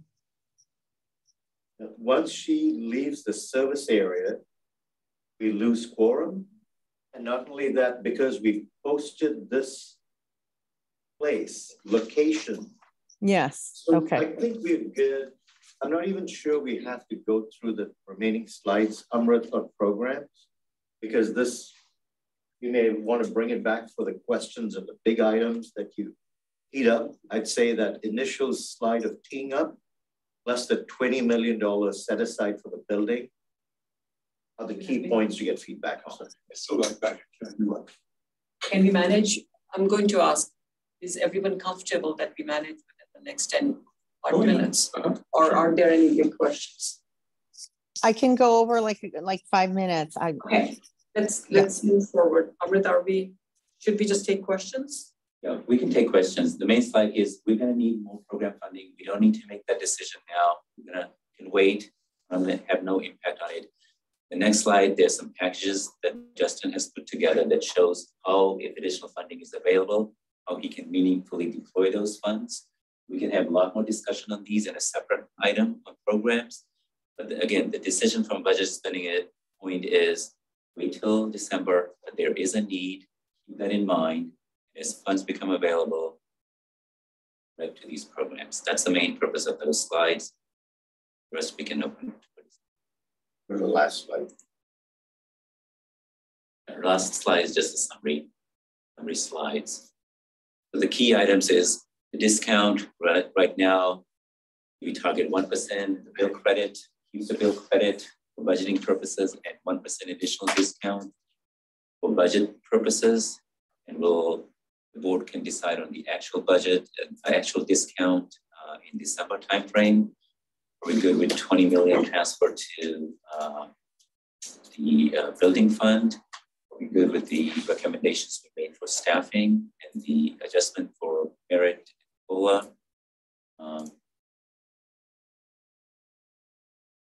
Perhaps you could go back to the first slide that summarized those key points. That's slide 400. Rob has had his hand raised for quite some time. So Rob, I hope you heard you've got 10 minutes because of Jan. Yeah, so we just saw a glimpse of what size of program funding we need, right? In the past, we've been sticking 20 million in a year, and I just saw a number of 100 million, but it didn't indicate over how many years. If we're trying to meet a goal in 2025, that should have been spent this year, I think. So clearly it's not going to have that much effect on 2025. So what that 100 million is over how many years for that additional funding? So that 100 million was an illustrative number to show that move the needle in programs. We need a lot of movement there. And we need continued investments in our programs. So that 100 million was sort of an illustrative number to show we could have a 1% impact, but that's not actually how we are going to spend the money. There's more detailed slides that Justin has prepared, and he can go through that in a different meeting on programs. That would be but just really short. Over how many years do we need that? We don't need 100 million in this coming budget, right? If we wanted to move ahead with that. I mean, because we still can't ramp that fast anyway. Yeah, and I think Director Rennie, that's a key point, is that for where we are today, for the funding that the board has already put aside, we're working to get it deployed. We have been able to get a lot of it into live programs at this point, but we're still working to actually spend it. And as you said, there's a lot of inertia. It takes a lot to ramp these up. And so we're still in the ramping phase with the budget that we have. Some of the staffing requests are associated with how do we continue to make these the best programs we can? How do we iterate? How do we improve? How do we keep scaling them? The question is that over the next years, as the board has to weigh these decisions in terms of customer rate discounts, reserves, programs funding, we want to say, looking at the race to bend the carbon curve down to get to zero eventually. I mean, regardless of the 2025 target or whatever we kind of set along the way, there is a lot of sort of appetite and need for programs funding as we move forward, because there's a lot of work to be done. And so that's kind of what the intent of that. So 100 million, we're not at a place where we can possibly spend that in the next year, if that's kind of the question. It will take a lot of time. And so we don't need to approve 100 million this next year. No. Yeah, so getting to the bottom line, and number one, you're talking about putting only 5.9 million in reserves. So I realize these are all big guesses, right? A lot of moving parts. My thought is 5.9 million is not a lot to put in reserves, and that instead of going in reserves, that could go towards the money needed for programs. But it sounds like we need a bigger number than that. So my first reaction is to play around with the customer discount numbers in order to make that number larger so we have more available for the programs. I'll stop there and let others comment. I want to jump in with one quick clarification. I'm looking at slide number 10, programs capacity. I'm seeing 43 million is available now, and another 20 million will be available soon out of the 85 allocated in the last 5 years. So that means, am I reading this correctly, Amrit, that 63 million is still unused that we can use programs? And as Justin said, we are not ramping up. So the available now there means that it's programs that are live. So incentives available to customers or other services, they have not yet been spent though, because we have, applications reserved, things like that. So they're in front of our residents, but they're not yet spent. Okay. We don't really have it. Okay, thanks. George. I'm going to give a very broad just feedback. I think that's what you're looking for today. Exactly right. And so of the things I've heard, I accept and understand the need for fine-tuning these numbers when we get better numbers. In the meantime, directionally, I think that's your term, Rish. Directionally, I approve of looking at the discount in ways that matter to people. And we talked a little bit about what that would be. In terms of reserves, I heard what Director Rennie said, that 5.9 million is if you put 20 million into the building thing. And so I would say I'm kind of okay with the direction of that. I know we're going to be tracking to days of sales, kind of our target numbers like that. In terms of the programs, I think we're all in support of expanding and doing programs in a very meaningful way that we can handle. In terms of staff increases, I'm accepting the numbers that I've heard in terms of percent and merit, and the number of new positions is kind of directed to programs. And so kind of prove to me or show me how you're going to use those added people. I've been part of very conservative corporations and not so conservative ones. I hate to see big swings, and so I want to be cautious about adding positions. So you're going to have to kind of prove more to me. That's my opinion. Yes. Let me do a technicality before I forget. Open public comment. No, I don't. Okay. Close public comment. You have your hand raised. Can't hear you. Yes. Can you hear me now? Yes, please. Okay, good. So also big picture, I also am looking at the additional positions and understand that is to enhance our push to get programs out there, and that we're going to need that to get the programs out there. So, second to what George is saying on the programs, I definitely think there's a need for it because we've talked, about this and how we want to get our programs out there. Just want to make sure that that's where we're putting our focus on with the new positions. And then as far as looking at the building fund, I didn't understand from what Justin was saying and, Rob's question, it didn't seem to me that we needed more money for the programs right now because we're not able to push that out anyhow. So I'm wondering if we do, is there would we be able to take some of that from the office fund? Is that something that we feel needs to stay aggressive and on track, or is there some capacity there? And then as far as the program discount, I do like having the discount for the customers. I like having the bill credits for the low income customers. I would like to see that stay, but I know that we need to, of course, you know, be mindful of what's happening and where our prices are going and staying on target. That's my feedback. Girish, can you respond to the building fund? It's only a reserve. So I'm going to take your comment as similar to the way George said, directionally, okay. And we recognize, as Amrit said, the numbers are going to be quite volatile. We will have better numbers. In August 1, we'll be presenting to the Finance Committee. In fall, we'll be bringing it to you for approval. We're not going to be ready to move on the building at that point.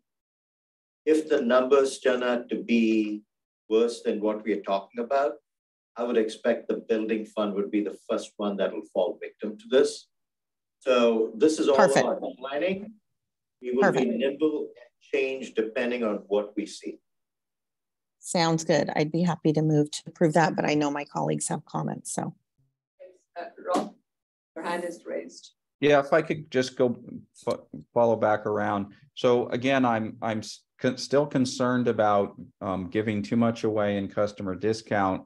If we need more for the future, I want to remind board members that was not too long ago, we had a year where we went to our, what I would call our minimum discount 1%, and we still lost money. We still took 40 million out of reserves that year. So the year after the one we're considering, which is not generating much money available to be able to go to programs, the year after this could be a bad year again, particularly if there's, you know, recession finally and energy prices are even lower. That tends to be bad years for us because of the PCIA growth. I just want us to be careful that assuming, okay, we're fine, we don't need money from this budget, but the next year there might not be anything. We might be up against the wall like we have been in the past. So I think a little bit ahead of, if we got money sometime in the next 2 years, we should be thinking about generating it while we can, not assuming we will be able to do it in the budget year after this one. I had one question. Let's say we take the 4% discount down because nobody seems to notice except for Applied Materials. Since they're a large customer, can we still do special deals with them at a 4% rate or something, even though we drop it below that for everybody else? Because we basically did a special deal for Google, right? Yeah, if we go, so we're talking about direct access customers who we'd want to bring into the fold. Over here, we're talking about existing customers. I'd say we want to maintain a discount. So what the discount is, we can work on, we can talk to our customers about it, but we ought to have a discount if we can afford it. Yeah, and what we're putting forward right now for recommendation is 4% is just for the October to December timeframe. So that's very small amount of dollars. What we're talking about is next year, 2024, starting what we want that to be. To set the budget now, again, it doesn't have to be final, with a final number, final rate setting number in December. If it's a good year, you can increase that. If it's a bad year, you can decrease that. Proposing it to get the budget going, put a 2% in. 2% could be 1% for everyone, 1% translated as a dollar bill credit for the low income customers, or we can just keep it at 1% for budget purposes. What I'm hearing from Rob is maybe go to 1%. This is a directional feedback we want. We're going to provide this to the Finance Committee in August and the whole board. So we're going to have another iteration. So we're getting exactly the kind of feedback we need. And I think we have one. That's right. Yeah. Yvonne, can you hold on just 1 second? Yvonne, Brian go first. Okay. She has to leave also, and we need your comments for sure. So Yvonne, Go ahead. I've already had a bite at the apple. Go for it. Okay, Brian. Okay. What I'm seeing you need direction on is the discount rate. And I think, Amra, you said continued 4% to 12/31/23. I would concur with that and support that. Post January the 1st, 2024. My question for you is, can we separate the discount for residential versus commercial customers? We could, but we have not done this. I understand that, so we can. Nothing to prevent us. Okay. Additionally to that point, part of that program budget is kind of new territory for us in senior offerings that would add to our overall value proposition to the big. So that's a positive thing, not a negative thing. Yes. Understood. Directionally, I think it's better, rather than increasing a discount that just quote goes away, that we help our customers invest in making substantive changes to their consumption of energy and shifting from gas to electric. So, so programs, this is a long way of saying programs, to me, are provide more funding because it results in a structural change rather than a one-time change. And I'm super sensitive to our director's time at 12 noon. Thank you, Brian. I generally agree with what has been said. Would that work for you directionally, Girish? Completely. Okay, are we all good? Motion? This is just for discussion. Yes. Yeah, just for discussion. You don't even need a motion. Okay, good. Can I add one comment? I know Yvonne's still here. We are going to look at our fiscal year also. This is Director Mekichuk has actually suggested that for us to take a look at when the fiscal year begins. Because as you can see in today's discussion, there's so much uncertainty in the numbers, but we're asking for direction at the same time. So we'll do some qualitative discussion, bring it back to you, and that would be applicable to future fiscal years, but it is something we should bring up. I do just want to ask, Chair, if I can, you know, the low income customer credits, we're not talking about, when we talk about reducing the discount, I do hope that there's going to be a larger conversation about that, because I really want to understand where that's going to be, how we're going to do that. Now there's talk about maybe separating, you know, our direct access versus residential customers. So I'll give you a quick answer, Director Beltran. Our low-income customers get a very large discount. It's the Care and Fairer discount that every customer gets. It's somewhere in the 30% range. That's, everyone gets it in California. But that's also PG&E, right? That's not specific to us. Everyone in California gets it, PG&E, Edison, or us. This is an additional discount that just SVCE provides. And we've been doing this through the COVID period. And last year also we provided that. So we've kind of, instead of providing all our customers a generalized discount, kind of split it up and said, everyone gets a discount and our low-income customers get an additional. Okay. And the only reason I'm saying is because I hear what Director Rennie is saying, you know, it may get to become a harder year, but I just want to remind, it won't just be a harder year for us. It will be a harder year as well for people who are already struggling. There's good feedback for us. I think directionally we'll take that in too. Very good. Okay.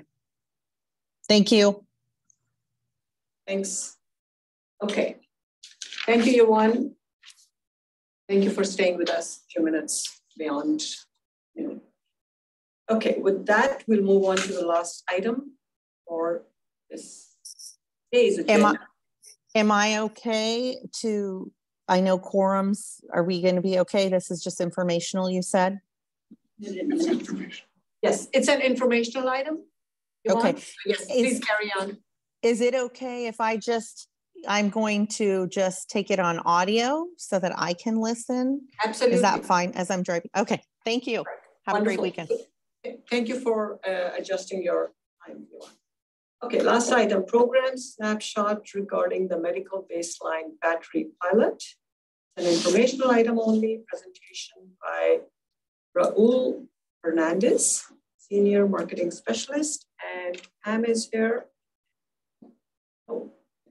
I'll just say very briefly because I intro every program snapshot, so I want to keep that streak going now. Just as a reminder, this is something we started doing about a year ago, just to give the executive committee a chance to see, hey, these are programs that are out there in front of our residents, our customers. Here's a little bit, about what that program is, what were some of the design decisions behind it. So did we have Raul with us to present on this one? Awesome. Thank you, Justin. Thank you, Chair. Good morning, directors. So I'm going to be giving you guys a snapshot into the medical baseline battery pilot program. I am under the impression that we do have new directors. It's been a while since we've got a program update about this. So I'm going to be sharing just a brief background, general information about the program, marketing tactics used to reach this audience, as well as learning lessons and next steps for this program. Next slide, please. So this program was created to help our most vulnerable population. That's those who need electricity to power their life-sustaining medical devices. These are also customers who suffer from more power outages due to storms and PG&E public safety power shutoffs. This pilot program was funded by the new nuclear allocation savings a few years back. And it includes, the budget includes the purchase of the batteries themselves, as well as a partnership with the Silicon Valley Independent Living Center. So the SVILC helps deliver these batteries to our customers, as well as educate them on how to use them when needed. Next slide, please. So we chose the Goal Zero Yeti 3000X battery because it was recommended as a top performing battery with the capacity to power the devices listed on screen. But these batteries were also used by other community choice energy programs similar to this type of program that they administer themselves. In terms of our audience, it was our goal to reach our most vulnerable population through this program. So that was customers on medical baseline, as well as enrolled in financial assistance programs, living in public safety power shutoff zones. We later opened up the program to a broader audience after we spent some considerable time and effort trying to reach that more targeted audience, which is audience one. Slide, please. So this is a program timeline, major events. So when we launched in September 2022, through that time frame up until we updated our marketing materials, we did some quite extensive outreach to that target audience. And then towards the end, we recently opened it up to a much larger, broader audience. Next slide, please. We sent out 3 kinds of emails. As you can see here, the evolution of the email as we went from including the image of people to highlighting the battery itself to showcasing the medical equipment. We made the call to action a little bit more clear in this last email. 3 easy steps to enroll and claim your battery, as well as a deadline to get a sense of urgency for people to sign up. And we found out that obviously emails are good, but not as effective with this audience. So at the same time, we did mailers. Next slide, please. And we sent out 2 of these, as you can see here, the difference between the one on the left to the right. Some of the feedback that we got was obviously, it is an older audience. So increase the font size, make the things easier, 3 steps. So we took those comments and feedback and used it for the second mailer. Unfortunately, it was still not enough to get the 50 batteries with that first audience. But I think what helped increase even the signups in that first audience was the phone calls we made at the same time. So a big thank you to our student intern, Serena, for making those phone calls, because from there we were able to determine and make the decision to open it up to a larger audience, because we heard feedback of, yes, I need a battery, or no, I don't need a battery at this time. So yeah, next slide, please. So to date, we have 62% of the batteries claimed. That's 31 out of 50. When we, for audience 1, we had 15 batteries claimed before closing. In audience 2, which we recently sent out an email and mailer to that second audience, it had 16 batteries claimed over 1 weekend. So I said the lessons were learned, and we've seen a good increase for the second audience. And these numbers continue to climb. We still get applications on a weekly basis here to the office for these programs. And we did get a wide range of applicants, but South County had the most, Morgan Hill and Gilroy, followed by Milpitas and Saratoga. Slide, please. And what did we learn? We definitely had this too good to be true factor. This is an audience that's taken advantage of a lot by scammers. So when you're offering a free battery, the first thing you get is a lot of questions of, is this legit? Is this an SVCE program real? So, we did have a few customers reach out about that, but I definitely felt, the phone calls did help to build that trust. And this is something that I feel will happen over time with this audience by offering these kinds of resources. And then, of course, a combination between emails, mailers, and phone calls, doing everything we can to reach this audience, is the best way to get them to sign up for what we have. Please. And obviously the next steps, like I said, we did a mailer and email out on June 9th to audience 2. And that was that weekend that we had, a majority of those second audience applications come in. And it went from 16, and I'm happy to report that we had another additional 7 applications come in. So we're at 23 applications from audience 2, now pushing the new number up to 37 out of 50. So when I submitted this, it was 31 out of 50, but we got new applications in. So, but if we see that number get stagnant, we will proceed with phone calls if needed. That's my quick information. So the 31 was including the audience 2? It was including audience too. Some math getting to over 50, but I must misunderstand. Yeah, no, it was included. So when I submitted this, there was still we had just sent out that email, and we got I updated the numbers as soon as I got them. But even just from that time to now, we increased it by another 7. So yeah. And yeah, that's my time. And appreciate your guys' time to hear. If I could just add for consideration, this was a surprisingly good program to get out. Free batteries to people that absolutely need it. And it wasn't without the program marketing push that really, we had to iterate on it a few times. Yeah. That didn't work. What do we do? And bring in SVLC. Okay, that's a little bit more credible. It's that push that made this actually happen. Yeah. So, in that budget talk earlier, that's why we're carrying all that. What do each of these batteries cost? If I take 200,000 divided by 50, I get $4,000. But I don't know that that's the right way to do this. Yeah, so the battery cost is around $2,400 per battery. No wonder everything else we offer it's $50 off if you get us something. so no wonder. Cities. Go ahead, Ron. Rob, I'm sorry. Rob, go ahead. I wanted to ask, so I'm assuming the purpose of this program is to get these people that need backup during all the power outages we keep having, keep them from buying a gas generator. Do we have any measure of, did any of these people have gas generators? And maybe that's why they didn't want a free battery, because they had a gas generator. Did we displace any gas generators? Do we think we've stopped any gas generators from being purchased? It could be a possibility. We did talk to some of the customers that, because there is a PG&E program that's similar to this one, and there are people who had already received a battery from that program a few years back. So there was those responses that we got was yes, I got a backup battery already from a PG&E program from before, and there was ones that had it that said, hey, my battery's outdated, so of course I want a new one. But no one specifically that we got that said, hey, yeah, I'm replacing my gas generator. They're, in living in a remote area, I feel like they probably do, most likely have one. But if I could just add one thing, it's, gas generators aren't necessarily appropriate for this audience if it's to run a CPAP machine, which is indoors, right? So other programs that Silicon Valley Independent Living Center funds through the PSPS season with PG&E is to actually place customers with these kinds of needs in hotels if there's a power outage. So they either loan out batteries temporarily, or we can get you into a hotel. This allows those customers to stay in their home, which is especially important if they have mobility issues. So that's part of the benefit. So the program's not really a save carbon dioxide program. It's we're a responsible electricity provider, and here's something we need for our our community to stay healthy.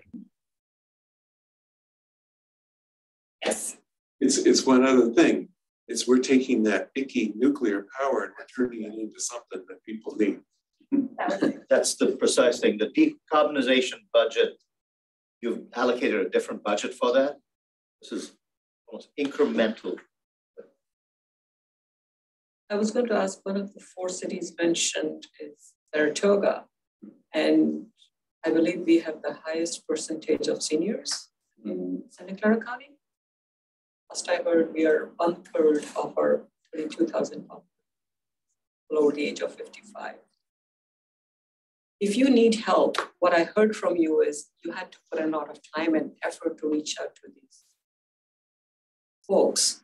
And I believe 111 eligible customers with an audience 2. So that's not the remote. I'm assuming zones 2 and 3 is more remote in audience 1. So if you need any help, just reach out to me and I can see whatever I can do if that would save you time and effort. Thank you. Right? I have a comment. I had a constituent in Monte Sereno contact me and ask me about this program. And I'm ashamed to say I was a little unaware and confused, and I didn't understand the program. But there was someone that came to me in Monte Sereno. Now I have to go back and dig out my email, and I'll be able to understand a lot more of what was going on. I thought, batteries, portable? I didn't get it, but now I get it. So, and I don't know which letter they received and which communications, but I'm pretty sure because they forwarded me an email, it was an email they received. Save your battery. Yeah. I think this is, it's good that you were generating awareness at the board level for both what you said and my experience. And I thank you, Brian, for saying that. That's one of the advantages I find of the program's snapshot for the exec committee, because we get to hear about it, spread the word within our communities and also with the other board of directors. One of the things I know in the storms that we had a few months ago, this month, we had a lot of residents who went through some of these challenges. I don't know if any of those would be within the care of FERA. Some of them could be, because I do know there are seniors who have been living there for 40 to 60 years in their homes and are on limited income. They were heavily impacted. We had people who were without power for 4 to 6 days. I myself was without power for 2 days, and everybody knows I have allergy issues. So I had one of those challenges where I had to save the food because I can't go. Not this category, but there are seniors who were having all kinds of issues. It would be good to know if we can work together.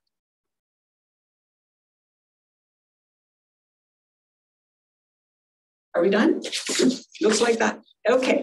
Committee or staff remarks? Any comments from members of the committee? Staff?